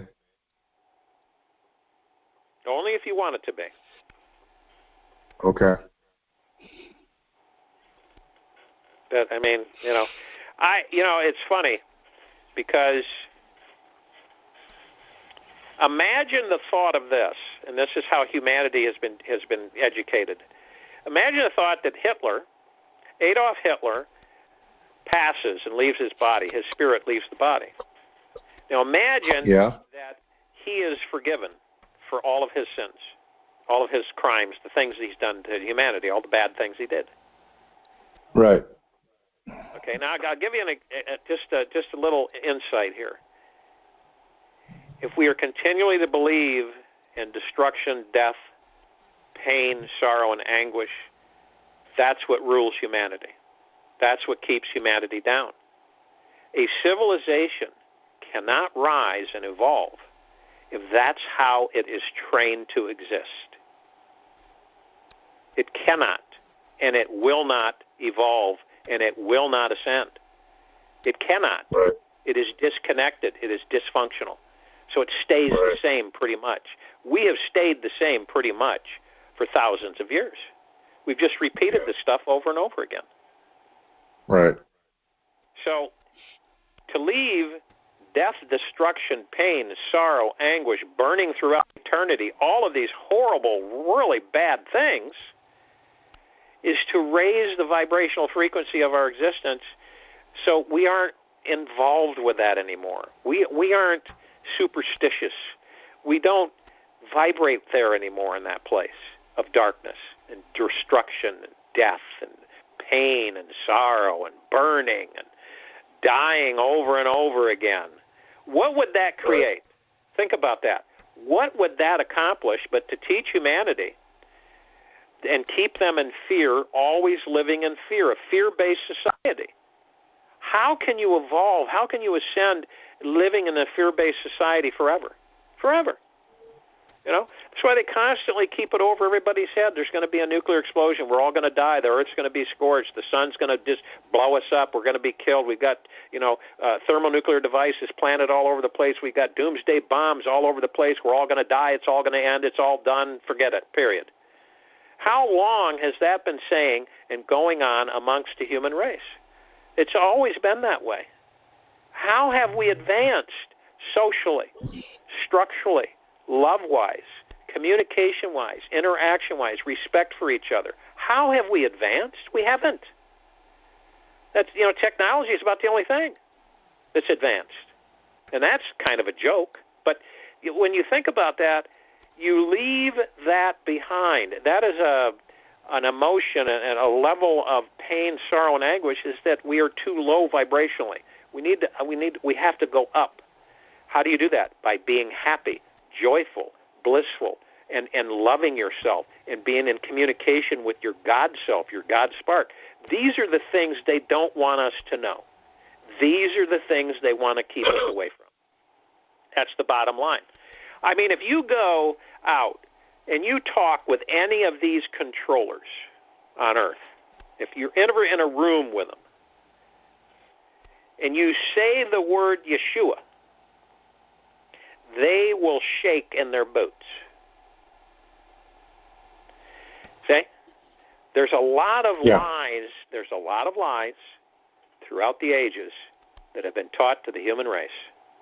And those lies have become truths. And most of the things that were the lies are now the truths on this planet. And that's why humanity is in such a disarray. That's why. Oh. Confused. Keep them confused. Keep them frightened. Keep them living in fear. You know how many people go to an old folks home and talk with some of the elderly people there, and ask them, are you afraid of dying? Do you know where you're going to go after you die? Now, I've talked with devout Catholics, Buddhists. I've talked to so many different people that were there getting ready, and a lot of them said they were afraid. They didn't know what to expect. That's sad. It's sad. They didn't know what to expect. That's why we have this fear. Yeah. Again, fear, say. Look at your life. Yeah. How many times are you controlled by fear? How many other people have you witnessed that are controlled by fear? Yeah. It's a constant thing. It shouldn't be there. We are not meant to live in fear, and that's what all the governments do on the planet to all the people. Keep them living in fear. Never ends. You mentioned one time that the 200 fallen were in a different book. You made reference to a different book, and so I'm kind of wondering, have you identified who Satan really is, and what other book besides the one that maybe holds the truth? I mean, well, there's reference to another book. There's so many contradictions, see, that you run across, so you get really confused. You got to go slow. If you look at the different writings like the Bhagavad Gita, or you look at the One, or you look at all the scriptures, and you look at all the Bibles. There's hundreds of different versions of Bibles, and you spend many years going through all this stuff and seeing the contradictions that are there and the different things that are there, and you get confused after a while. You don't look. See, people don't look at these things as books that somebody wrote. Okay, they look at them almost as a divine energy or.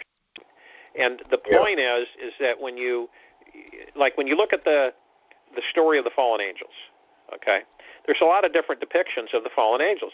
You have the Anunnaki were the fallen angels. They came down, they mated with the humans, then they started messing around genetically for thousands of years on the human beings, and they put some of their genetics in with the humans at the time, and because the original human on planet Earth, the original human, was black. Okay? Oh.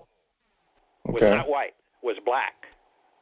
Black as night, wide noses, nappy hair, and that's why they have prosecuted and literally crucified the black-skinned race on planet Earth, and also the Irish. I mean, it goes on, but you start to realize that the lies are rampant, and they're made to be true. So they're generation after generation, and if they control all the history books, and they control all the writings, and they control all of it, then they can put whatever they want and teach the human race like a bunch of lab rats or naive children what they want, and they'll believe it. See? That's how they've been able to control. That's how they've been able to control the human race for so long. Period. Okay. Lead them around like sheep, just like sheep, like herding them. And so it is our responsibility as God sparks to raise the vibrational frequency.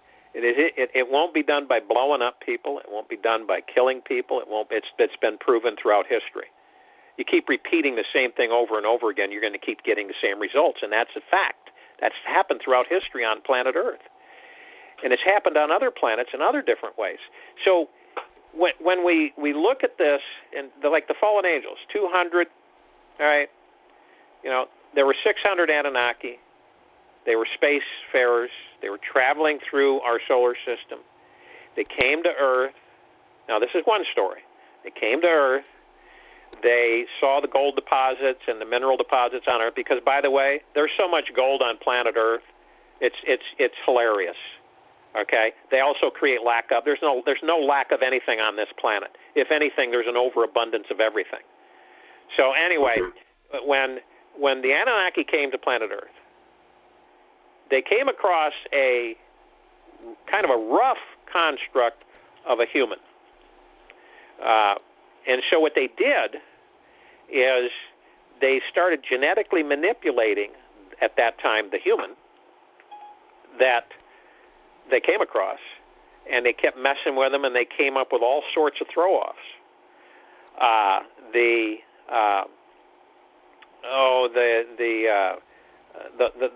man's body on a horse, okay? The bull's head on a human body with hoofs and stuff.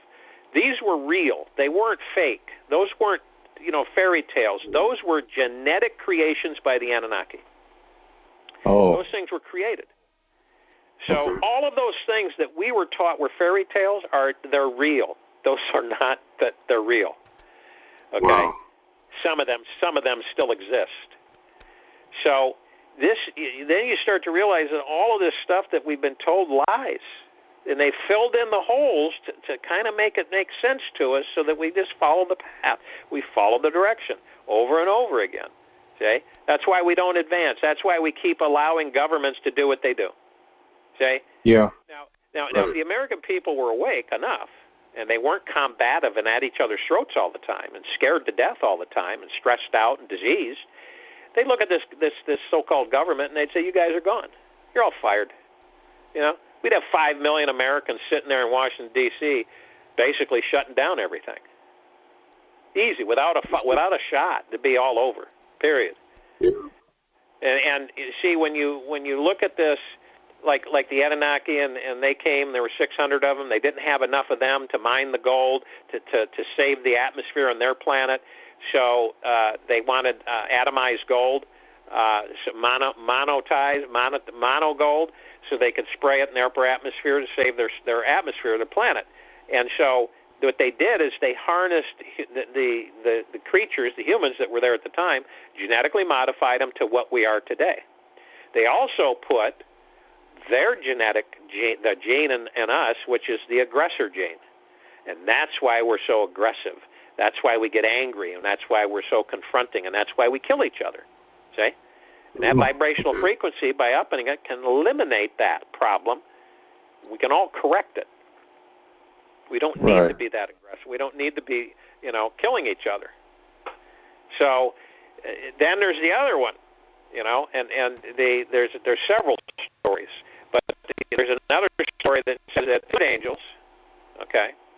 And again, this is important because maybe it'll give people to catapult themselves out there and dig outside the matrix and get this stuff and see it for themselves. So you've got here's one for you. Gadiel. Okay, that name Gadiel. This is another story. Okay, now Gadiel means equals God equals Satan. All right?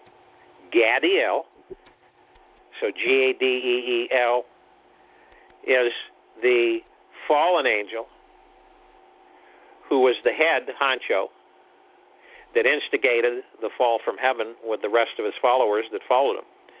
And Gadiel equals God equals Satan. All right? Now, you create... Now imagine this, just for a minute, this story. It's a story. That's what I'm saying. It's a story. So, could be science fiction. Who knows? Could be truth. Could be not truth. So, this particular story says and states that Gadiel was a fallen angel. He left. He was kicked out of heaven by Creator because he did not agree with Creator-loving humans. Period. Didn't like it. He felt that that they should be loved, and that they should be the masters, and that they should be in charge, and that no one else would have that attention. That didn't happen. So they decided that they were all, they were going to leave. So they left. They were kicked out. And Gadiel is Satan and has taught all of humanity to believe that he is the true God, and that everybody prays in reality to him without even knowing it, thinking that the God that they're praying to is a benevolent, loving God, and instead it's actually Satan. That's a story that you can find out there, and it's got a lot of compelling evidence and proof that you can cross-reference. Now, I've given you a couple stories there to go out and determine if they're full of hooey, and it's just a bunch of bunk, or there is some things there that vibrate to be real, to truthful. Okay? So there's a lot of things that people aren't aware of. It's like the best thing that this creature, this Satan, Lucifer, whatever you want to call it, that the Lord of Lies, basically was to convince everybody that he didn't exist. Period. Now you'll see videos of Elton John, Jimmy Buffett, Eddie Rabbitt, several of the entertainers throughout the generations in America alone that talk about having to go to the man. Okay? And they could not be successful or famous unless they got approval from the man. And you got to really dig, but you'll find these videos where they actually are being interviewed, and they actually tell and say, the man, Lucifer. Wow. Okay. Elton John has made that statement a couple of times. Several of these entertainers have just come right, and no one really responded to it. They just came right out and said it. So you cannot be successful under his rule on this planet unless you go, I mean really wealthy. I'm talking about billionaires and so on and so forth. You're only allowed to get to that level if you are in the club. That's it, right. period. And I'm telling you, if you look at that from your own perspective, you'll find it to be very truthful, because that's exactly what's happened in our society and on this planet. Right. Okay? And I'll tell you what, if we had a bunch of billionaires that were humanitarian and loved humanity, we would be in a whole different world. Yes, we would. Okay? But instead, you've got these evil ones that are minions of Lucifer that just run around rampant, above the law, and literally crap on all of society. Period. Yeah. So collectively, as we rise up, there's a lot of those stories, by the way. I just gave you a few. But those stories, as you rise up, as we increase our vibrational frequency, and that is by embracing joy, happiness, and bliss. And I'm not talking about materialism, and I'm not talking about any of the other thing. I'm just talking about from within. And you touch your God spark, and you start associating with that, you start realizing, bam, things begin to take place. Big time. Yeah. And the fear starts, it takes a while, but the fear keeps dissipating. It dissipates. Yeah. Right. It's there, but it's not anywhere near as overwhelming, overtaking. Right. So, hope that okay, helps. well, thank you very much. Thank you very much for your time. You're welcome. Appreciate it. Next question. We might be done. Okay, let's see. Are we done? Good evening, Jared. Karen here. Hi, Karen. Hi. Pleasure. Totally. As always, you give us the most in-depth, insightful ways of looking at the bigger picture in order to be able to know what the truth is at a higher level. And as you're saying, it's coming from that God self, our higher frequency. And you have answered, as always, you're so intuitive, so many questions already I had. And one that I have right off the bat, because we have our controllers, and as you're always saying, if we were billionaires and humanitarian, and we could change this planet practically in a heartbeat if we had the funds.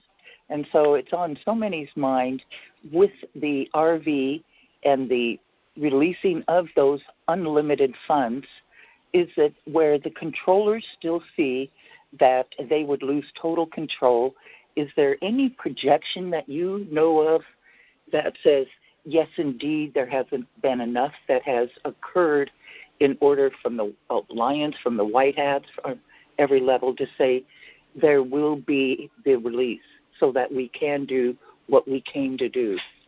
Well, if you understand the transition here, okay, because you've got, like I've talked about tonight, you have a mentality, so to speak, of a belief system that, that humanity believes that only a select few control the wealth of the planet.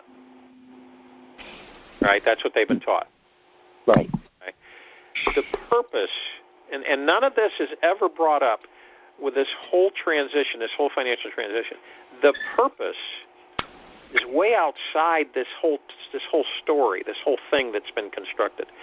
The purpose of this financial shift is to flood humanity with wealth. All of humanity, not the governments, okay? No. That you can't, if you're plugged in to yourself and you know that the governments of planet Earth are corrupt. They have been either corrupt or blackmailed or extorted or whatever, or threatened. But let's just put it this way. They're not there to help the people of their countries, because if they were, we'd have a different place we were living. And we don't. And those are just proof. There's the proof. I can show the proof all over the place. So the fact of the matter is that to transition humanity out of this debacle, as that's what it is, because if we continued on the course we're currently on, we're not going to be around. This planet will not be here. We will not be here. We will be extinct. That's the bottom line. So we are not going to continue on that path. And this is so far out of those who think they know it all and they're so divinely connected and their egos are out of control, is the fact that this shift has been designed to take place for thousands and thousands and thousands of years. It just didn't happen in 100 years. So it's not being stopped. The transition will be is that humanity will become wealthy. Now, in order to get rid of money, banks, financial institutions across the board, profit and loss, Wall Street, stock, Japan, all the stock exchanges on the planet, so on and so forth. The only way to assist humanity, or to do it softly, all right, and of course you can only do it so soft, but you flood humanity with money so it becomes no big deal. That's it. Yeah, are you going to have some nutcase crazy people do stupid things? Yeah, probably. Yeah, that's pretty much expected. That's, when you're not used to having something, you go a little crazy in the beginning. No big deal. No big deal. Not a big deal. Can be handled, can be controlled, can be contained. So you eventually, and then the job of those who were initially imbued with wealth are given the directive to distribute that wealth as keepers of the wealth, as stewards, to distribute it amongst the human race, to kind of be guides and to take on that responsibility. So those with great wealth are carrying great responsibility when they accept that great wealth. That's common sense. Okay, so each human that is gifted this wealth will then understand that I have been gifted this wealth, I have all this wealth, and my job is to make sure that I responsibly and correctly distribute this wealth to the human race. And that's pretty much it. You've got, we're pushing 7.5 billion humans on planet Earth. And we're growing at millions a day. So when you look at that, it takes some time for those who are imbued with the wealth, the gift, to carry out those jobs. And everyone who is gifted this wealth, that's going to be their job. So it's for them to understand, comprehend, that they're already taken care of. That's a done deal. That's not even a thought. That's just automatic. True. But the key, the crucial key is that they're healthy enough and that they're in the right direction, take care of their own personal affairs and make sure that everything is set and done and taken care of, and do it correctly with some help and guidance, and then move on and start assisting humanity. And that's doing it, starting small and going from there, paying it forward, passing it on. That's going to be a full-time job for anybody who inherits wealth. And it is somewhat an inheritance because literally it's been stolen from all of you, all of your ancestors for generations. The money's been stolen. It doesn't go up in flames. It doesn't go up in outer space somewhere. It stays on this planet, the wealth. It's accumulated. And humanity created the wealth, so it belongs to the human race. It belongs to humanity. Not a handful of those who think they control everything. Not a handful of those that they think they know best for humanity, because anybody who thought they knew best, look at the shape we're in right now. I don't think they knew that they knew best for us. Because look at the shape of our planet. Look at the shape of our direction. Look at the shape of the environment. All you got to do is look around, and the facts don't lie. So, this wealth that everybody is so obsessed with and possessed with has been planned for thousands of years. It is a way to eliminate money from the human race. That's the purpose of this wealth. It ain't going to happen overnight. You know, the disappearance of money. It's not going to happen. So, you know, people worry, well, am I going to be able to spend my money? You know, it's letting go of the material. It's part of the process. So instead of ripping it away, it's going to be delicately removed. And we will not, as a civilization, have money on this planet ever again. Period. The dark have controlled the money from day one. Period. That's it. Bottom line. And look what they've done. And they'll continue to do it. That's what they are. They won't stop. They'll continue to do it. So we, on the other hand, from our spirit, our higher self, our God spark, are rising. Our vibrational frequency is increasing. And as the vibrational frequency increases, you start realizing that, hey, let's see how we can help each other. Let's try that now. We haven't done that on a collective scale ever before. It's the entire human race collectively starts helping each other. So what that means is that if you become a multi-billionaire, then your responsibility is to distribute that wealth. And it doesn't mean that there won't be poverty. Okay, it's elimination of poverty. It's elimination of corrupt governments. It's elimination of disease.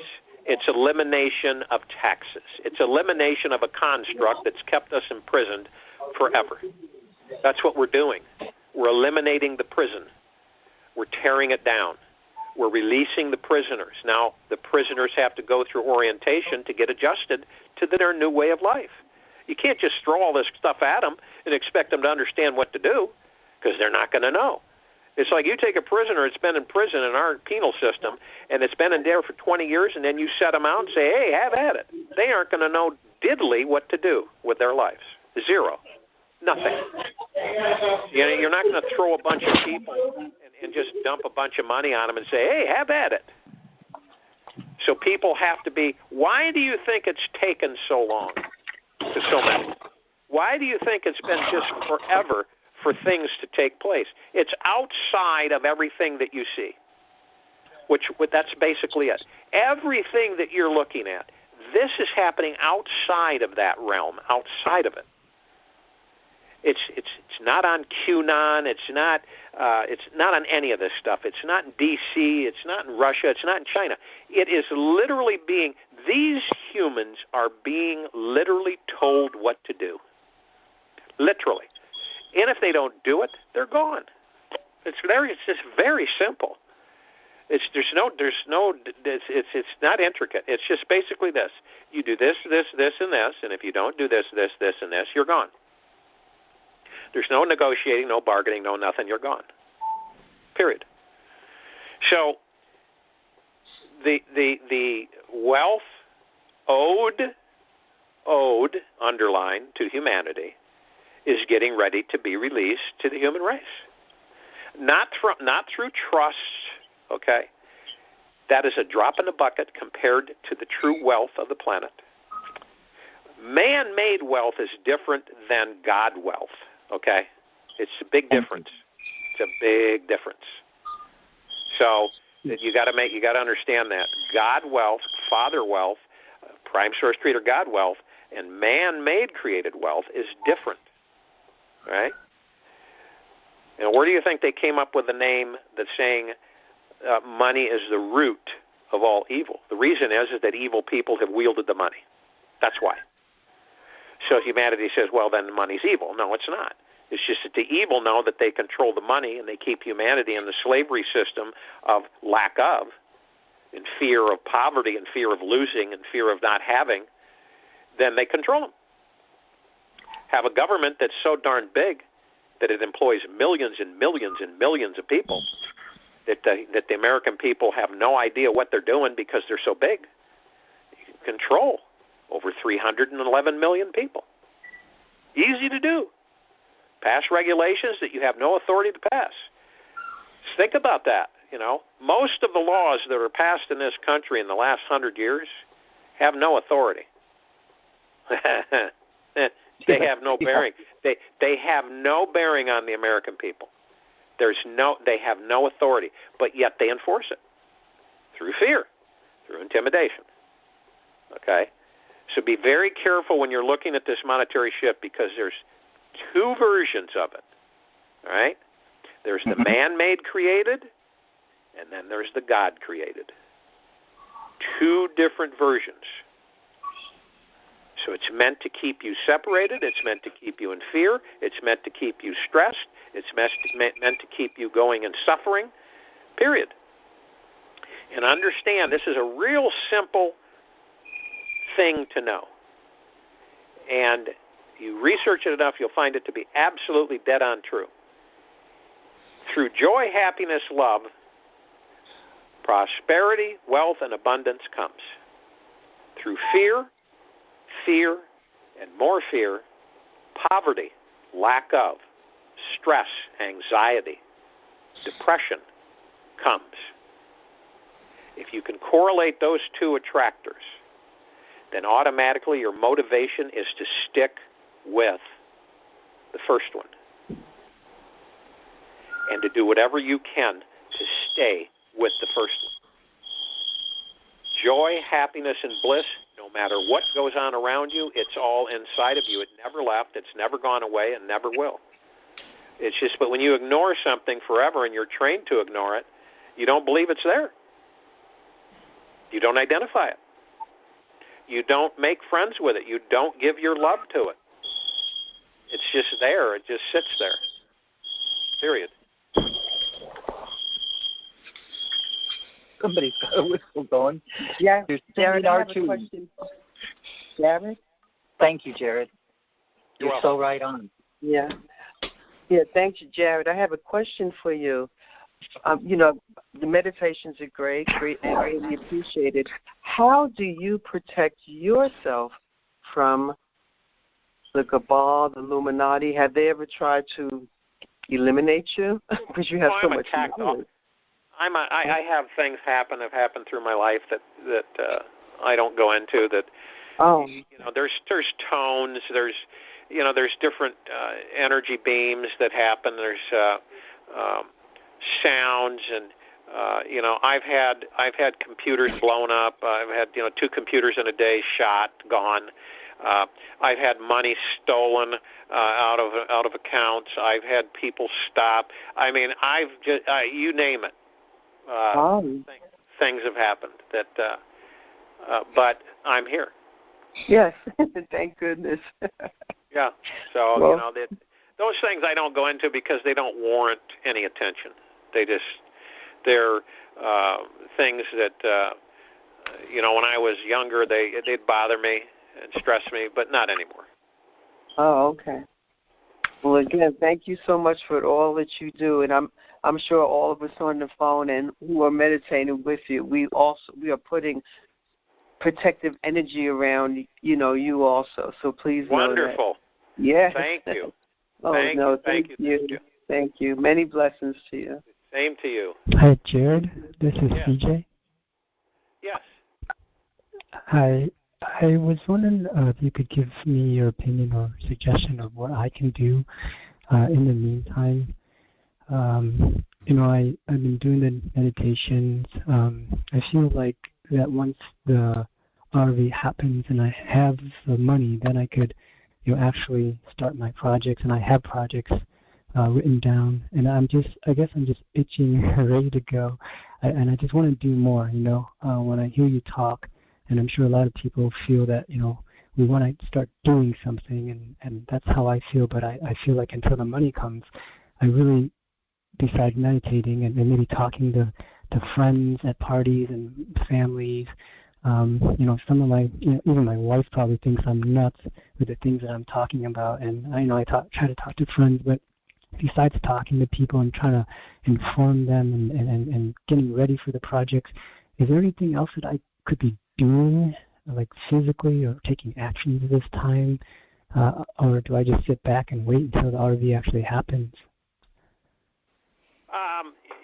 There depends on what you want to do. to help or to assist.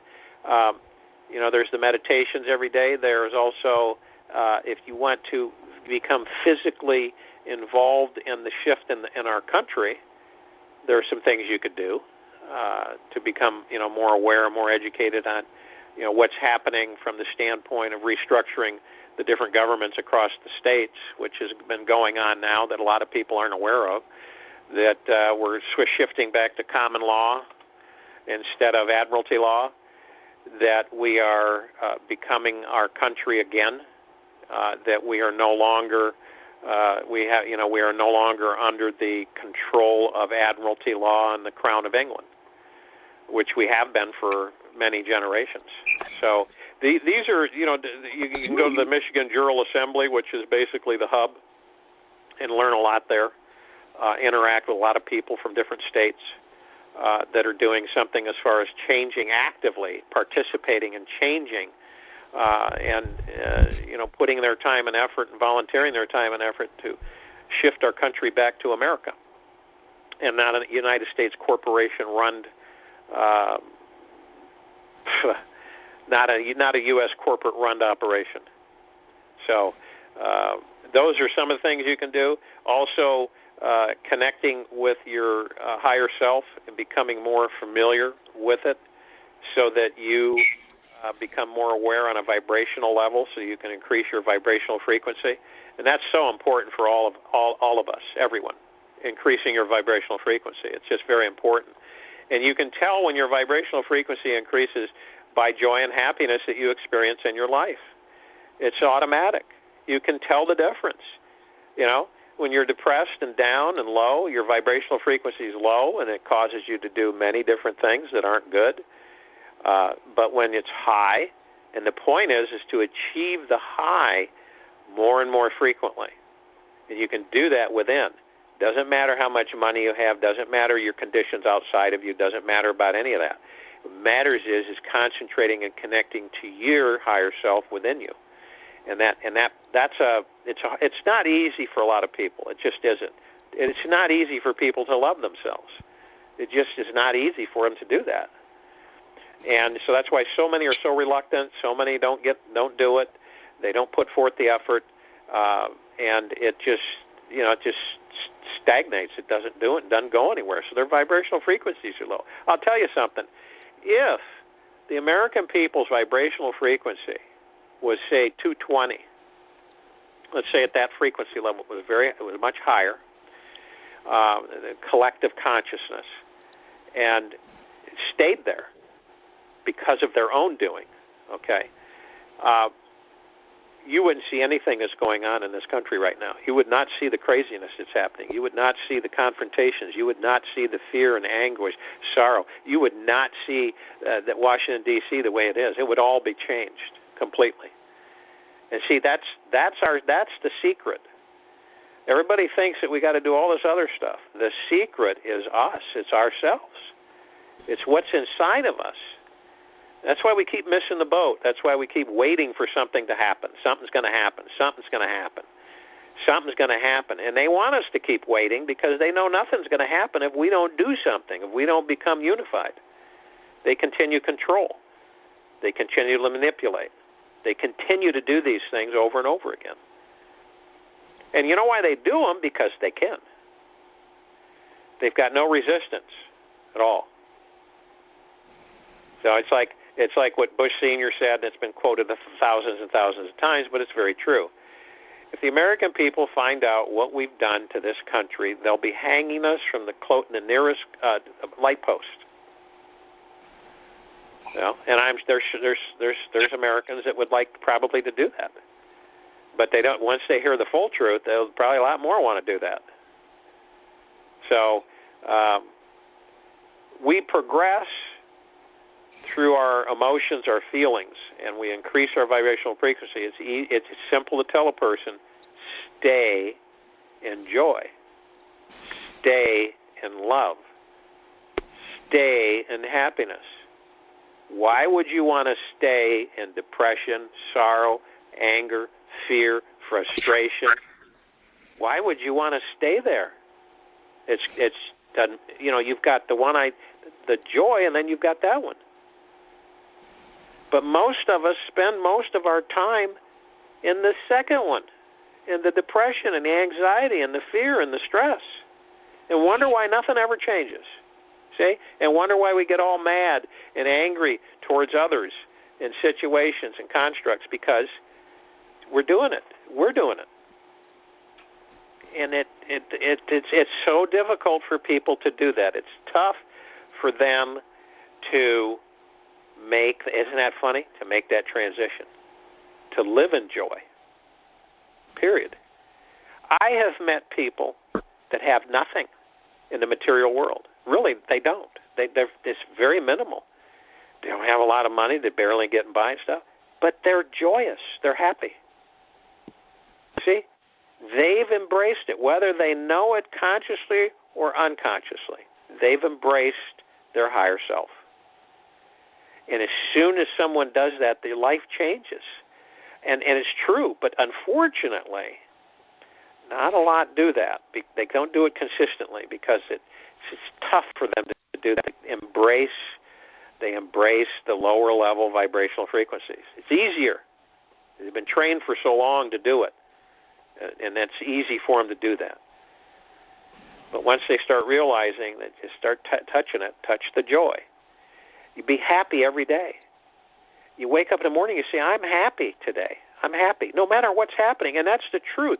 And once you get into that habit of doing that, it changes. Your temperament changes. Your attitude changes. Your feelings change. And you say, thank you, Spirit. Thank you, God Spark. Thank you, thank you, thank you. Because this whole construct was created by dark energy, dark forces that want to control all of us. This is what we live in. See? And if we didn't live in it, and we were able to increase our vibrational frequency, which we're doing, then what will happen is that we will have people that will rise instead of fall. So, but you can, there's a lot of things, and what I just shared with you, that give you an opportunity to do if you choose to. So, we got time for one more question. Hello, Jared. Yes. On the new quantum financial system, is that where the funding will be going through? Let's put it this way. The wealth distribution to humanity is being done by our Father Creator and is being directed through true heaven and angelic energies and cooperation with a handful of galactics and humans. That's basically how it's going to be distributed. There will be no interference. There will not be the new system, and let's put it this way. You're not going to have, the banks aren't going to have the opportunity to steal money from people like they always do anyway. They're not going to have the opportunity to hold it up for 3, 4, 5 months. They're just not going to have that opportunity anymore. It's going to become a transparent transaction. And anybody that tries to do anything, which, the same old, will be gone. They're all marked. Everybody's marked. Seriously. Whole human race is marked. So if you have good intentions, then good things will happen. If you have bad intentions, then bad things will happen. You're going to be gone. This toleration, it's changed. The shift, this last element of these destructive devices on the planet. Once those are neutralized, it's all over. It's done. Basically the war or the conflict that's been going on for quite a long time out in space and in the solar system and this part of the galaxy is ending, and liberation of planet Earth is in full swing. And there's just pockets There's pockets of galactics. There's pockets of humans. There's pockets of other aggressive people and civilizations that want to create havoc and destruction. And it's being neutralized. Mm-hmm. Or I'll tell you right now, if it hadn't been neutralized, we would not be here. I would not be on this call. So, one more quick question. I noticed today when I came in doing the meditation, you know, when you do astral travel, when you come back, there's like a thud. I experienced that today just before the conclusion of the meditation. Yeah, everybody experience different anomalies that take place. Sometimes you snap back too fast, and let's say you don't put on the brakes, the celestial brakes, and you'll make that thud, that bump. Other times you'll have little electrical interference that'll take place. Some people are disoriented sometimes when they come back in. Some people just start crying profusely. Some people start laughing uncontrollably. There's just many different effects that happen. And there's no real separation between the physical and the God spark. It's communicating. It's the physical that the God spark's in, and since we are physical, we connect with the God spark, so we become one with that. So we ascend together, so to speak, but it's kind of hard to describe. It's kind of like you go into your higher self, and the body is suspended, and so you don't drag a long cord behind, so the body follows. It's kind of in a dimensional shift, so it's not quite physical and it's not quite etherical, but you got to short. So sometimes the cord gets stretched, or you go too far, and you don't bring the body in a way because the body's plasma energy, so you can form and change. So as we ascend and we go above the planet, we're connected. So you have that cord that's connected to the physical body. And sometimes when you come back, or so to speak, you emerge back with physical, you do that thud because it snaps and it's a little stretched. There's no play left in it. So. Okay. Well, thank you so much, Brother Jared. We do highly appreciate you and keep you in our prayers at all times. Thank you. Thank you. God bless you. Okay, folks, we've done our usual 9, 10, 11, 30, 2.5 hour, and quite a few people have stayed on, which is good. But we'll have another time for change information call, and if this call will be up and for people to listen to if they want. So, but I'll leave you with an understanding and a blessing from Creator, is that every one of you are so important to this transition. A lot of you have suffered. A lot of you are suffering. A lot of you are stressing. A lot of you are fearing. A lot of you are being challenged with all kinds of life experiences. And, I salute each and every one of you, and I honor and respect and love each and every one of you for your tenacity and your perseverance in this journey that we are all a part of. And I send you, through Great Creator, through Prime Source Creator God, all the love, all eternal love and blessings and cleansings of any ill health, any anomalies that you have physically that you're dealing with, any pains, any sorrows, any stresses, any fears. any financial situations. And I send this wave out from my highest self to strengthen your resolve and lift you out of the lower vibrations. And I wish you all much love, eternal love, for the rest of the night and into tomorrow. And the rest, those of you who come to the meditation, we will be there at 3 p.m. So thank you, Jared. Thank you all God for bless coming. you, Jared. Thank you so much. Thank you. Thank you. are Love so you. precious for the entire We planet. love you, Jared. We honor you completely. Thank you so much. Namaste.